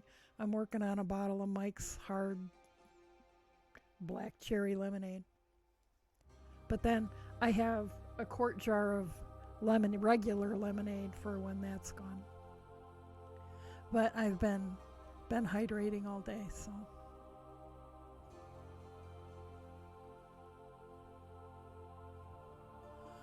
I get acupuncture too. I have the most fabulous acupuncturist, and she does. I like to go to her office from time to time and have a private session, um, but that's expensive, really expensive. But she does community acupuncture one afternoon a week, um, and that's on a sliding scale, and I can afford to do that every week. Um, so I started doing that just because it was affordable, but over the last, God, how long have I been doing that? Maybe maybe 3 years now, 2 years at least, if not 3 years. I have found that I like the energy, because there'll be, you might be there by yourself, or there might be four other people she uses those zero gravity chairs for community acupuncture. So you just get in the chair, you recline back, she puts your needles in, covers you with a blanket if you want, and then you just lay there. Most people sleep, and unless she has people waiting, you can be in the chair as long as you want. There have been times where I've slept for 2 hours with the needles, and I like the energy when there are other people there as well. And so I think that I actually prefer that. If I had something, like if I had an injury I was having her work with, I might want to go and she doesn't do any of the adjunct therapies at community acupuncture. So if you want cupping or moxibustion or whatever, you have to go make a private appointment for that. But, if it's just for needles, and like I said, I can afford to do that every week. Although I have not done it in the last 2 months because, social distancing. And she just, this week, because she wasn't essential. And she's essential by my estimation, but not by the state of Pennsylvania's. So she was just able to very carefully reopen her practice, and she's taking a limited number of appointments in her office for private sessions, both she and the patient wearing a mask. So I don't know how long it'll be before she starts doing the community sessions again.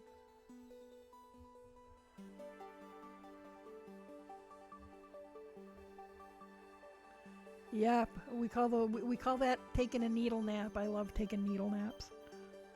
It's my favoritist thing.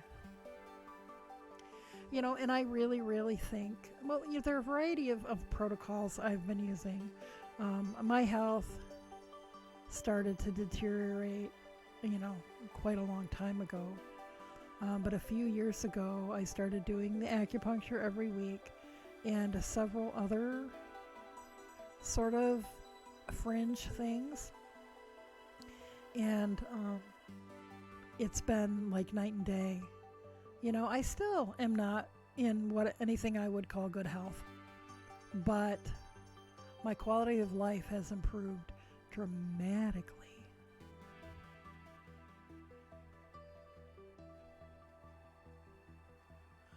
Yeah, so do you have sometimes really strange dreams while you're taking an acupuncture nap?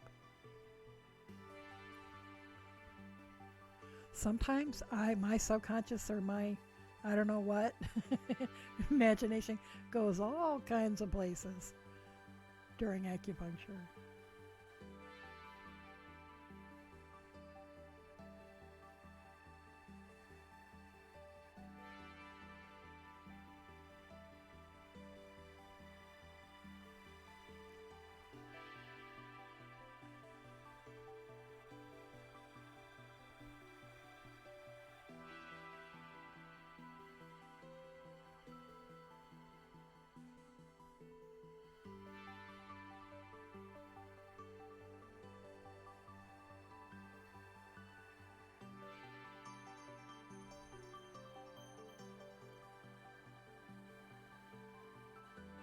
You think it's contributed to feeling cruddy?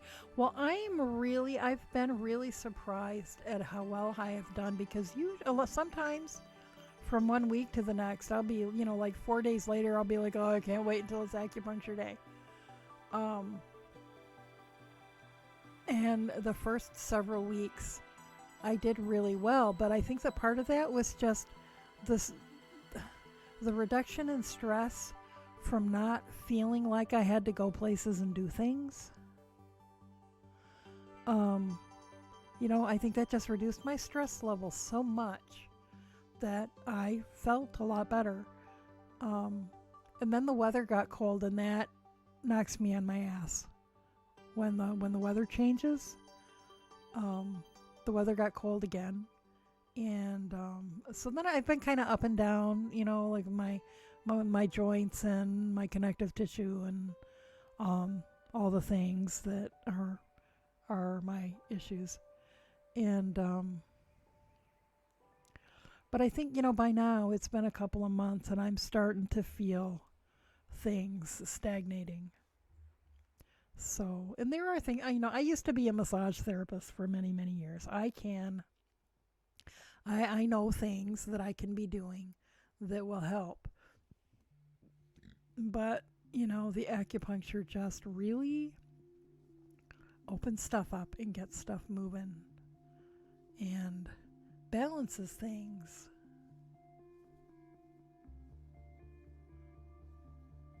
It's amazing.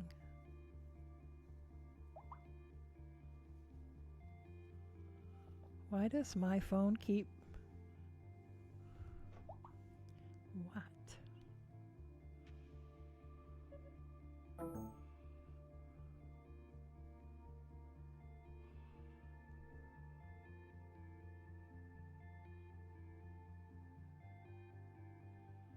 Oh.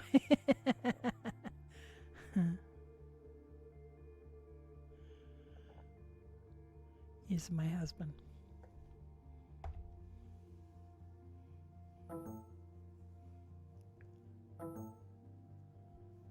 Yeah, I know all about lymph nodes and the like. Yeah, we had quite a lot of anatomy and physiology when I was in massage school. Granted, that was like in 1990, so it's not all, fresh at the top of my mind. One of my favorite things in massage school was that we did the anatomy coloring book. I thought that was very cool. That appealed to my kinesthetic learning nature.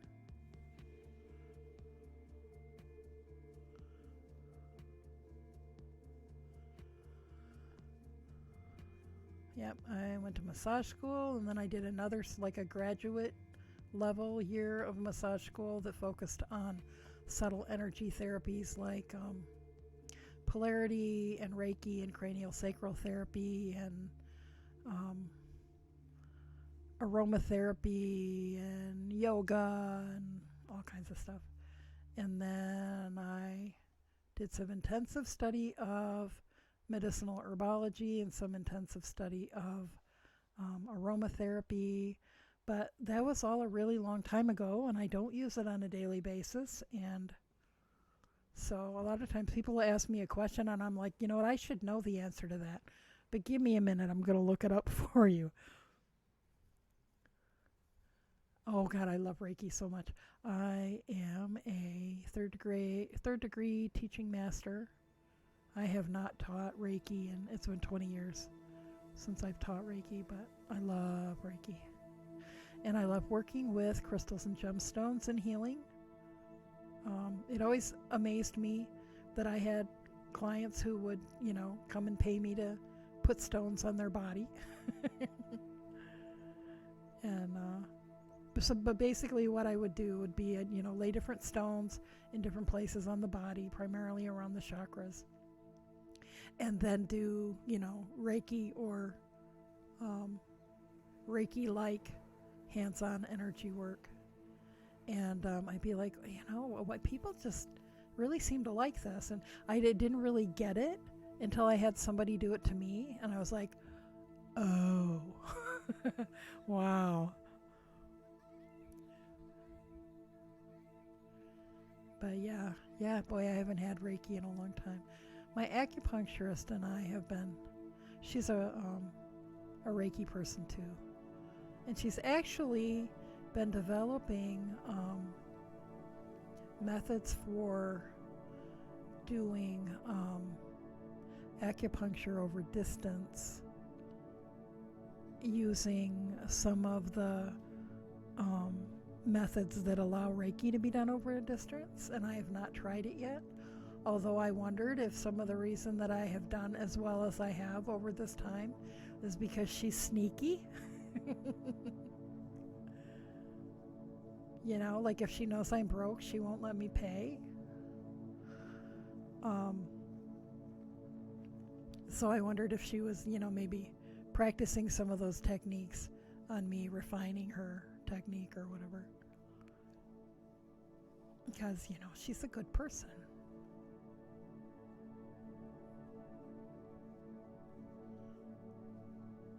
At the end of this row, I should measure and see how far we are from the point of reducing, or not, what am I talking about? Decreasing for the crown.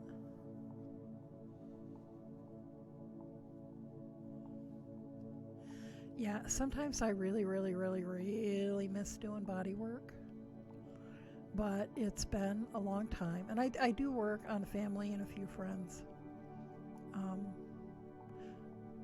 Not as often as I would like, because if I'm feeling really crappy, I just can't. But sometimes I really miss it and miss having a practice and clients and think about, it's like, well, I could, but then, in Pennsylvania now requires licensing, so I'd have to go through all of that rigmarole of getting licensed. And and I don't really have the financial resources that it takes to build a practice from scratch. So I just haven't done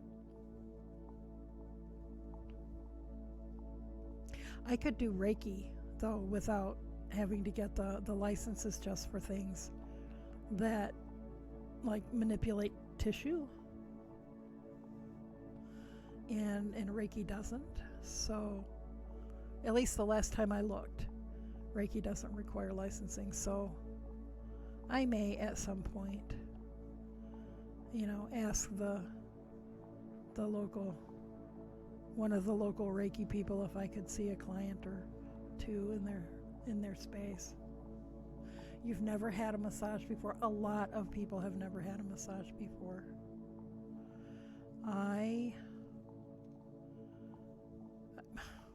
When I was going through the time of my life where I was dealing with a lot of emotional baggage from my childhood, massage was one of the things that helped me the most.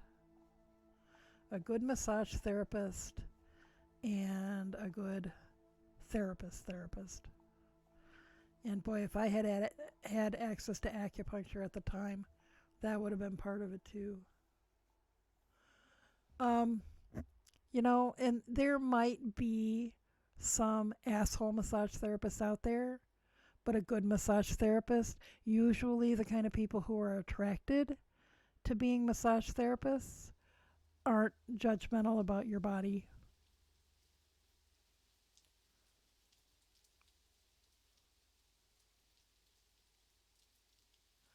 Evil Imp says, I've had a massage session where she used heated up rocks and bamboo. Oh, now I've never had bamboo, but oh, I love the hot rocks. Yeah. I'm going to start drooling. Oh man, the hot rocks were very, very nice. I've only had that done once or twice. It costs a lot more usually, and I don't think there's anybody. There are two massage therapists in my little itty bitty teeny tiny town, and as far as I know, neither of them do it. Now there is a new Reiki person. There are two people with Reiki practices in my town. There are probably more people who do Reiki because a lot of people will get level 1 training or whatever, just for family and friends or for themselves or whatever. But the one of these women, these Reiki women, is in, because it's all women in my town. One of these women is in the same space that my acupuncturist uses for her community acupuncture, because there's a room that's big enough and her regular office doesn't have a big enough space. But anyway, so when I walk through the Reiki room to get to the bathroom, she's got the tuning forks all sitting out, crystals, and I'm like, oh, I've got to talk to this woman. That looks like my office used to look. Although I never had the tuning forks because they were expensive. I never felt like I could justify it, but oh, I love that. Incorporating sound and vibration and, stuff into a session is just so. Yeah, I know. I'm a total weirdo. But I know some of you guys are too, so.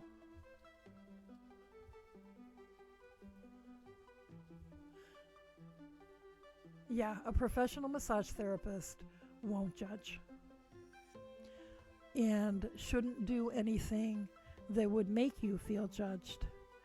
And, most contemporary massage training, and so many states now have so much regulation. If somebody's been through a good program, they've been given all kinds of sensitivity training, and they're aware that, people are not comfortable with their body shape or size, and that they may not be comfortable with nudity. And there's a thing called professional draping. You should be covered at all times except for the part of you that's being worked on, and no parts of your body that are considered private should ever be uncovered unless you don't care. I've had female clients who are like, don't bother with a breast drape, I don't care. It's like, well, okay. If you're cool with that, I'm cool with that. Although a lot of times I just put a towel over their breasts anyway when I'm, exposing their abdomen or whatever. And, most massage therapists don't care if you leave your underwear on. I've had women who leave their bra on. And I'll just be like, is it okay if I slide this strap down while I'm working on your shoulder? Is it okay if I unhook this while I'm working on your back? Just because it makes it easier. But if you're not okay with that, we won't, and we'll just work around it. No biggie. And most people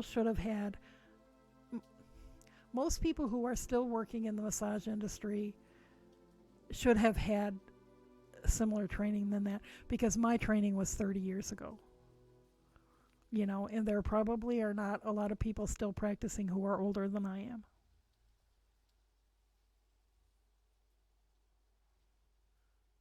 Evil Imp says, like any profession, if someone judges you, be they a barber or a therapist, if they judge you, they suck and don't deserve you. Absolutely. Yeah, I love massages. Just because, they're not inexpensive, I have had to make the choice between, massage and acupuncture, and I can afford to do acupuncture every week. I can't afford to go to the office for a private session once a month, and I can't afford to get a massage once a month. So I've had to but I would love to be in a position to be able to get a massage every week and acupuncture every week. My life would be so much better. Birding Mom says, my friend does Reiki on pets and makes more money doing that than she does working on people. Oh, that's very cool. My acupuncturist works on pets and horses as well. She's kind of a horse whisperer.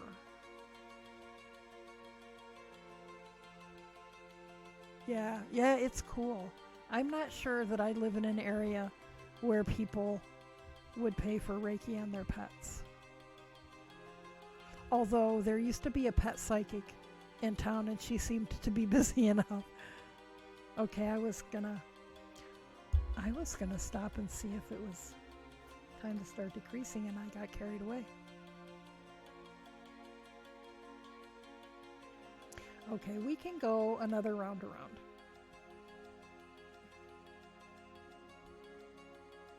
And Soulmate on the Hook says she'll let us all know if she goes. And you know what? It's okay to call and ask questions. And it's okay to say, before you ever make the appointment, I am uncomfortable with my body, and have a fear of being judged, and I just need you to know that I feel insecure. And and they'll be like, they'll probably be like, oh honey, don't worry about it.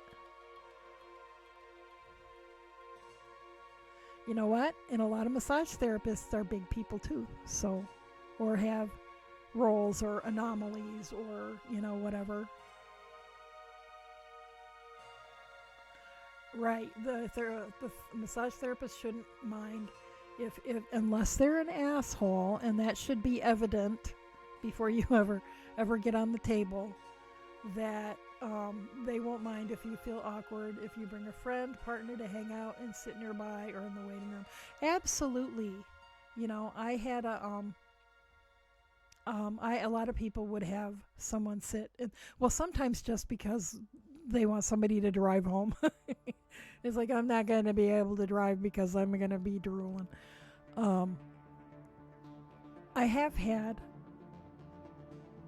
I can think of one occasion, I don't remember if it happened more than that, where a woman for her very first ever massage brought her husband, and he sat, in the room, in the massage room, and read a book while she had her massage. And that's fine with me.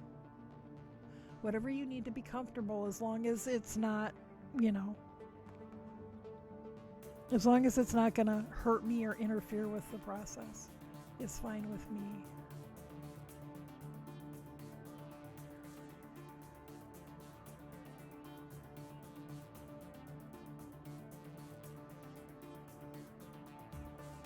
And you know what? Most people feel awkward the first time because it's a new thing. And oh my God, you're gonna be undressed. Although, the massage therapist will leave the room when you're getting undressed and getting on the table. And when they come back in, you'll be covered. And they should tell you how they want you on the table. I usually like to start people face up. And I tell them which end I want their head at, because I have a little, face cradle that they're going to put their face in when they roll over. So, face up, head at this end, as undressed as you're comfortable with. And, then we go from there. And, if I know that somebody's feeling uncomfortable, I do everything I can do to try to, to lighten the tension. And some people like to chit chat, and some people want it to be completely quiet. And, so I just, whatever you're comfortable with. If you want to talk, that's cool. If you want it to be quiet, that's cool. If I talk too much, feel free to tell me to shut up. And if you like something and want me to do it more, let me know. If you don't like something, or if it hurts, let me know. Some deep tissue body work will hurt. But so if it hurts like it's helping, that's okay. If it hurts like, you're screaming inside your head, oh my God, stop, let me know. Because it shouldn't feel like that. If it hurts like it's making it worse, let me know. It's like your massage therapist should communicate with you. And, they should never make you feel more uncomfortable. And you have a right at any point in the session to say, I'm not okay, I need to leave. And a well-trained massage therapist should be okay with that. And if you get there and you feel uncomfortable with the person who's going to be doing your massage, you have the right to say, I don't think this is going to work, and leave. It's like you have to remember that you as the client are the one with the control. The massage therapist is providing a service. They're not the boss. They have the education and the training and the experience, but you're still the same with a doctor. You know what? If you don't like your doctor, fire him. Or a therapist. Psychotherapist? You don't like your psychotherapist? Fire him. Go somewhere else.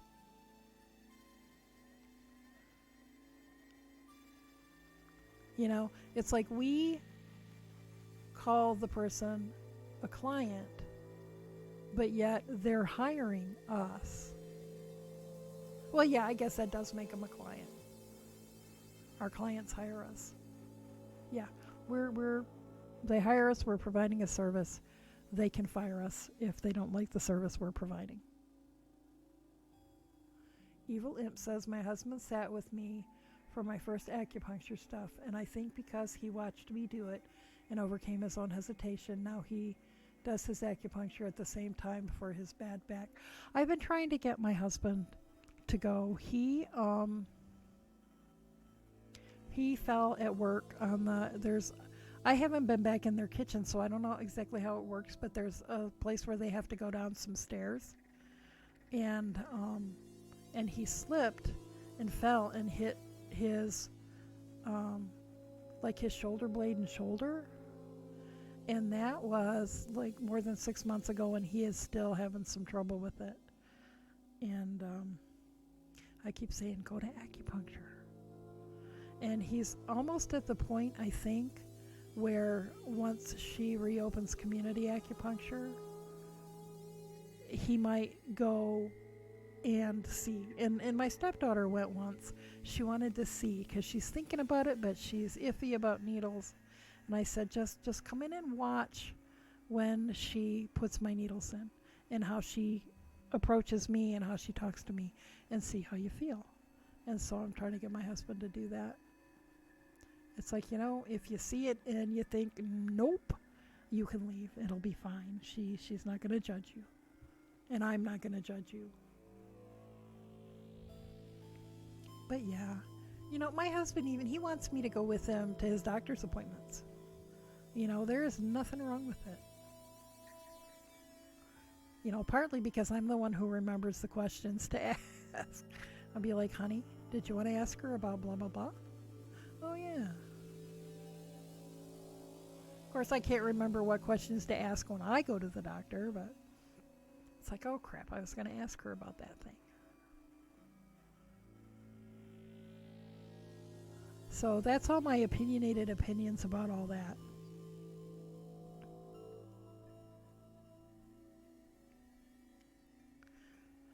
Birding Mom, does your friend that does Reiki on pets, does she have an office where she has people bring the pets, or does she make house calls?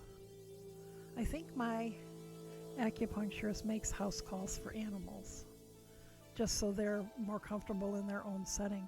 But I knew when I lived in northern Michigan, I knew a chiropractor who treated animals.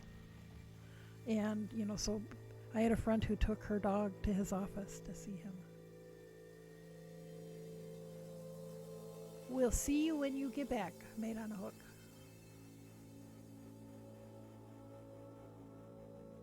And when you bring someone with you, they help you remember what you were told. Yeah, especially if you're anxious, and a lot of people are anxious about doctor's appointments and that sort of thing. And so it's hard to always remember. You kind of panic or get anxious with doctors. Yeah, my previous doctor, after a while, figured out that if he took the white coat off before he came in, my blood pressure was lower. It's like, I don't know why that is. I knew him, I was comfortable with him, but my blood pressure was higher if he looked like a doctor. Our new doctor is a physician's assistant, though, and she doesn't stress me out at all. So I don't know why.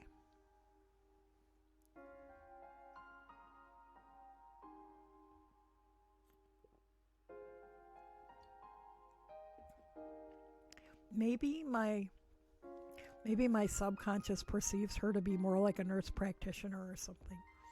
But for whatever reason, I am a lot less stressed out by her.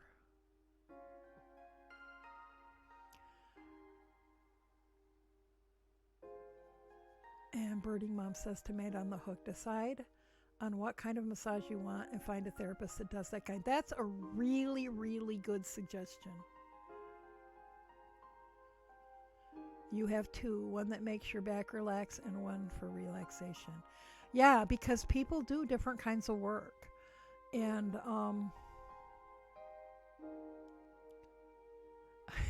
I one time had someone say to me, I'd really like to come to you for a massage, but I need, really deep work into my muscles. And, I've heard that you do energy work.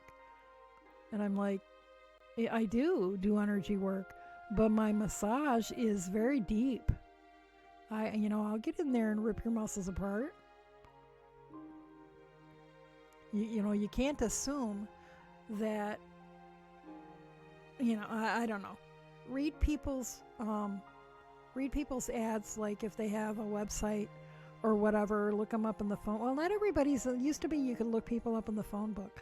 I wouldn't even know how to find somebody if I was looking now, apart from the fact that, my acupuncturist mysteriously showed up in town 3 or 4 years ago.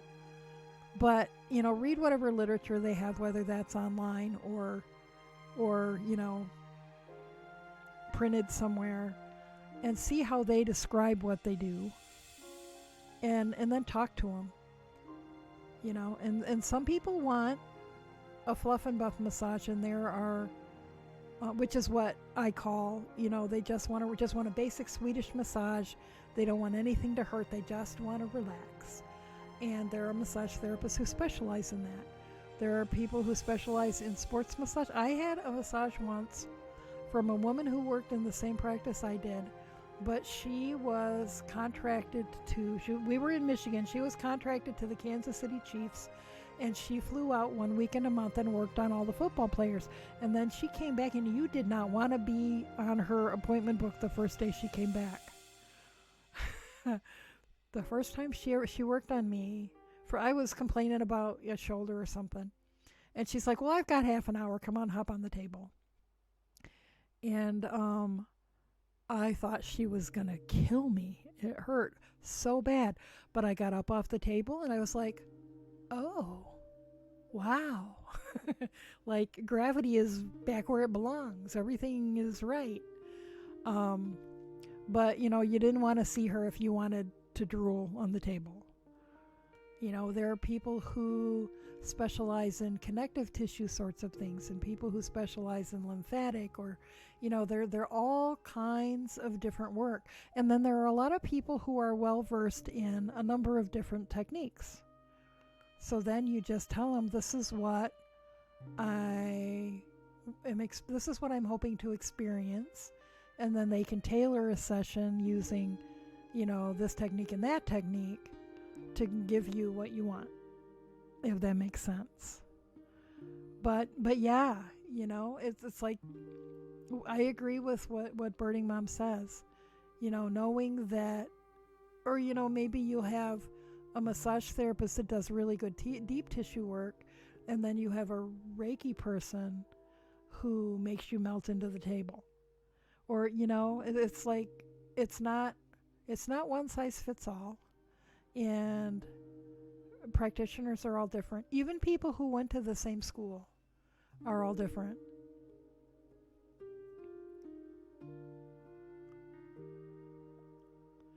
So your friend who works on animals kind of fell into it. She volunteers at the Humane Society and did it for a fundraiser at a Humane Society festival, and was so popular and got calls that she stuck with it and has done more training in it. You think they come in unless they can't, or she doesn't know them well. She goes out to horses and llamas. Cool. That's really good. It's so cool when you find, you find your niche or niche, or, depending on what region you're from. It's so cool when somebody just kind of lands in the right place. Made on the Hook wants a drool-worthy massage. Okay, tell them that. Say, you don't want anything to hurt. You want relaxation and stress reduction.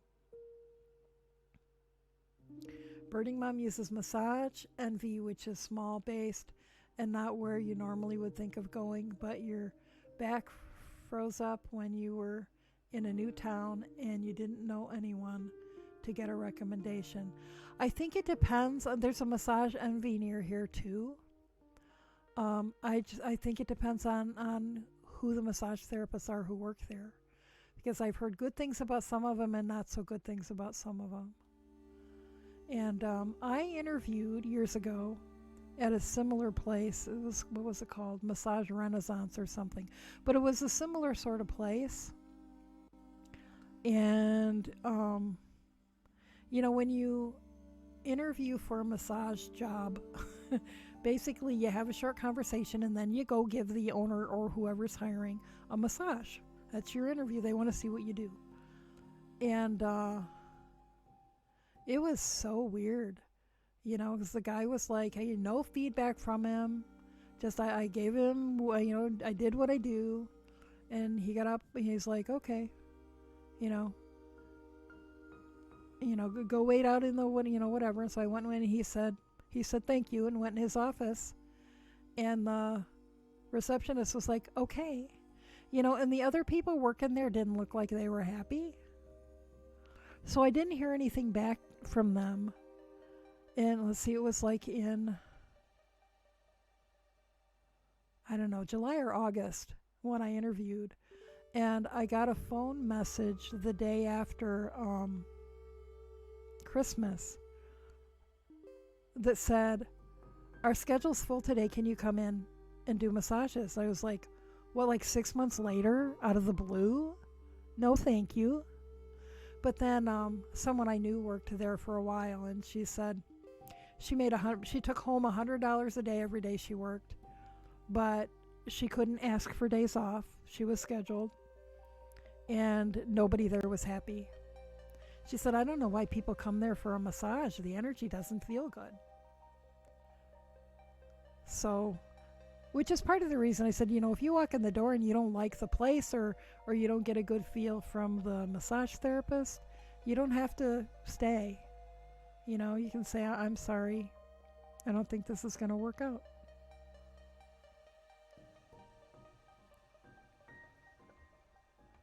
Okay, I'm not keeping up on chat again. But I'm glad that you have a massage envy that you like. I have not tried the one here, and I haven't really heard it. Like I said, there's 2 massage therapists in my little bitty town, so most people use one of them.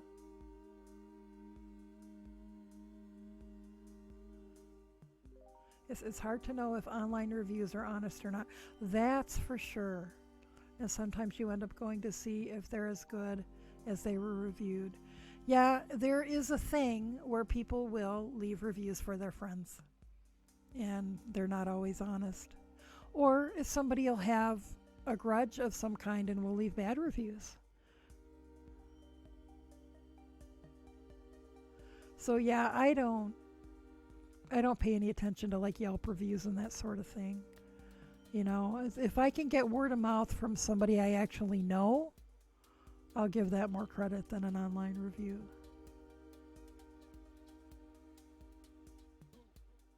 Okay, knit.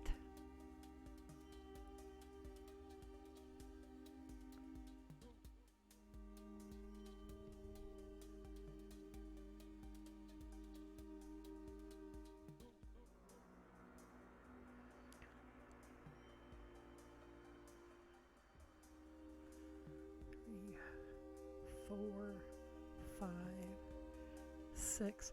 When I started doing massage, most massage therapists worked either in a chiropractor's office or in a salon. And I worked out of a salon for quite a while. And then someone I went to massage school with was, and in the massage, most people wanted a fluff and buff. And that wasn't really the kind of work I was attracted to. I like, fixing stuff. And while, relaxation is a very good thing, and it does reduce stress and all that kind of stuff. It was very hard for me at that point in time to put my hands on somebody and not dig in when I found things that wanted to be dug into. But I did that for quite a while, and then a woman I had gone to massage school with, I'm not counting and decreasing.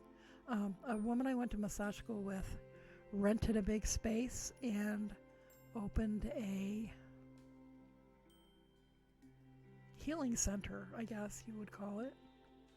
And there were a bunch of treatment rooms, and there were people doing massage and Reiki, and that sports massage woman I talked about was there, and somebody doing aromatherapy, and somebody doing psychotherapy, and there was a chiropractor. So there was just all sorts of stuff. And that was very cool. I loved working there. And then after a while, she realized that she wasn't making enough money to pay all the overhead. That, the money to pay the overhead was coming out of her practice, not, that all of the other treatment rooms weren't supporting the place. So she moved into a smaller place by herself. And the chiropractor and I got a place together. And did that for a while. And then we got a bigger place together and hired a couple more massage therapists. And then I met my husband and moved to Pennsylvania. But yeah. And I'm not the best business person in the world, so all of that was stressful for me. All of the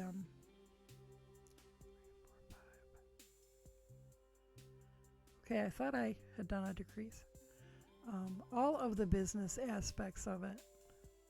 And back then, you had to advertise in the phone book, and phone book advertising is expensive.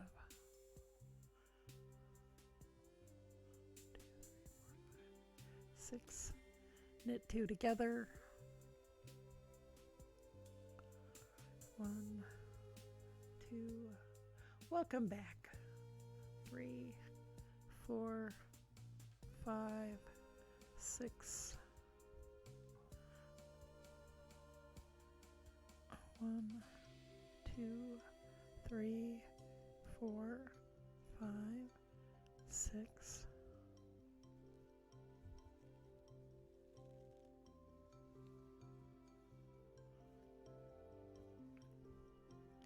1, 2, 3, 4, 5, 6. I love when I get to the end of the row and the numbers work out. How did I decide to go to massage school? Well, a friend of mine wanted to go to massage school and said, you should go to massage school too. Well, actually, before that, I had worked one of the summers I worked at Girl Scout camp. One of my coworkers was going to chiropractic school at the time. And one night she had a cramp in her leg and asked me if I would rub it. And I said, I have no idea what I'm doing. And she said, I don't care, it hurts. Just rub it, please. And afterwards she said, I think you should consider going to massage school. And I was like, seriously? And then, a couple years later, a friend of mine was like, I think we should both go to massage school together. I was like, really? And I didn't think too much more about it. And then another friend was like, I think we should go to massage school. And at that time, the school I went to was in a different part of the state, but they had satellite classes all around the state. And you could do just the satellite class and graduate with 600 hours. 600 hours. And a certificate, or you could do the satellite class and then 1 weekend a month go to the other part of the state, to the main campus, and take classes all weekend. And at the end of 10 months, you would graduate with 1,000 hours and a diploma. So that was what I did. And the second friend who suggested it actually did take the classes too. And we shared rides in hotel rooms and stuff when we would go to the other classes downstate. And I absolutely loved it. It changed my life. It became a big part of my own personal healing process. But by that time, I had started getting massages when I could afford to. And it helped a lot. I was absolutely stunned at the amount of emotional release it helped me process. It's like every time I got a massage, I would burst into tears. Probably looked like hell, going home,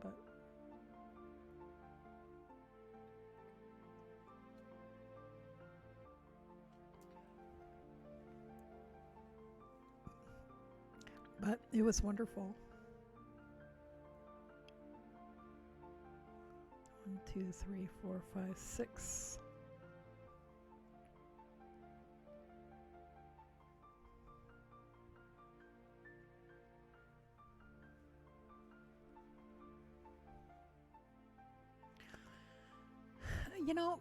I think it is amazing. There are people I've talked to who are like, yeah, I had a massage once. It was meh. It's like, well, I wonder if. But see, not everybody likes to be touched. I know plenty of people who are like, not have nobody's touching me. But I'm like, touch me. It just there's a lot of trust. If you've had a life where you've not been able to trust people, especially intimately, because I mean, I'm not talking about sexuality, I'm talking about physical intimacy. It can be hard to let someone, especially someone you don't know, touch you when you know that you're naked under that sheet.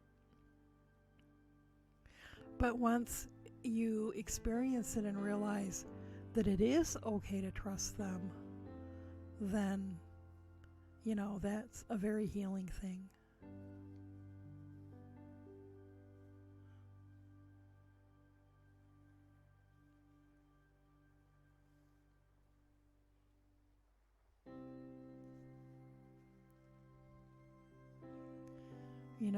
In any massage therapist or other type of body worker, whoever does or says anything that makes a client feel like they have to do something or allow something to be done to them that they're not comfortable with is in violation of the ethical code, and there are repercussions for that.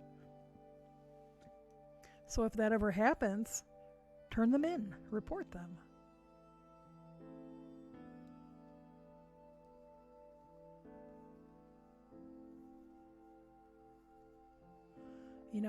Just like that there are doctors and dentists and whatever that sometimes take advantage of. That can happen in any profession.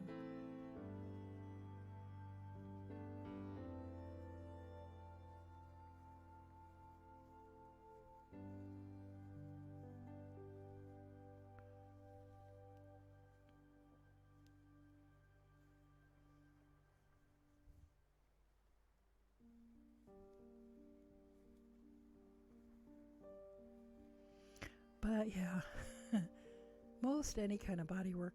There's something that I had heard of years ago but never knew anybody who did it, is called orthobionomy. And there was a woman doing 1 day a week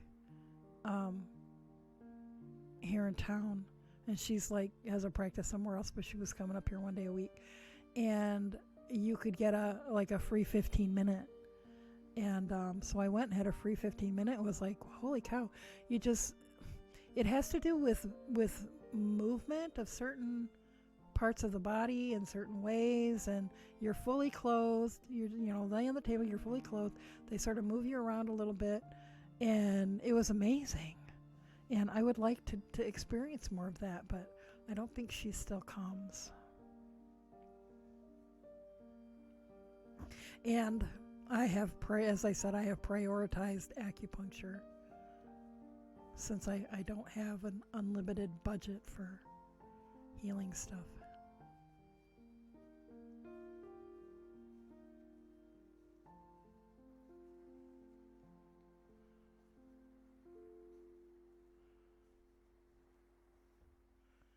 Because, you got to find what works the best for you in particular.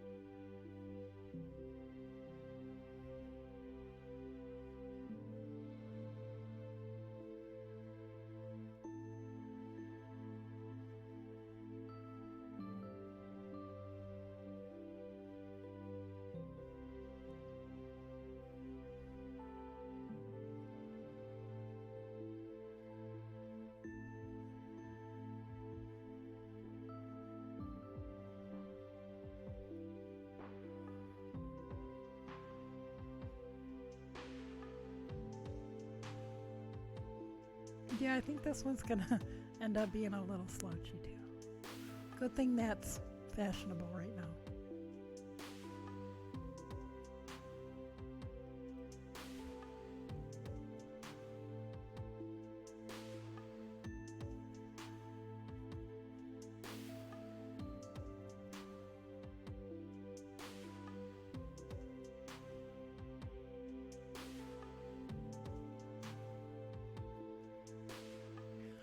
Have we taken a break tonight? I don't think we've taken a break. We should take a break when I get to the end of this round. If I can remember that long.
Okay. Alrighty, let's get up and stretch and take a potty break if you need to, and find something to drink or a snack, or just stay and chat and talk to each other. Whatever works. I should be about 10 minutes. And, oops, yeah, there it goes. Ashley was talking about almost hitting the end stream button. The end stream button is way too close to the mic mute button. So I'm gonna mute the mic and put on the BRB screen. And I should be back in about 10 minutes.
And we're back. Hello, if anybody that just came in, just coming back from break. And I don't have a viewer list today, so I don't know who's here.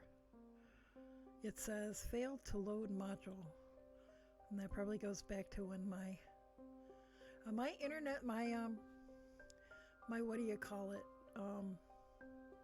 network thingy still says I have no network access. So I'm guessing that means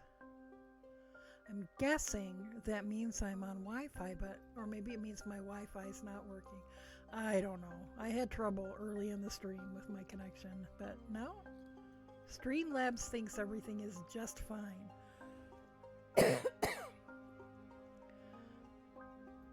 Hello, birding mom.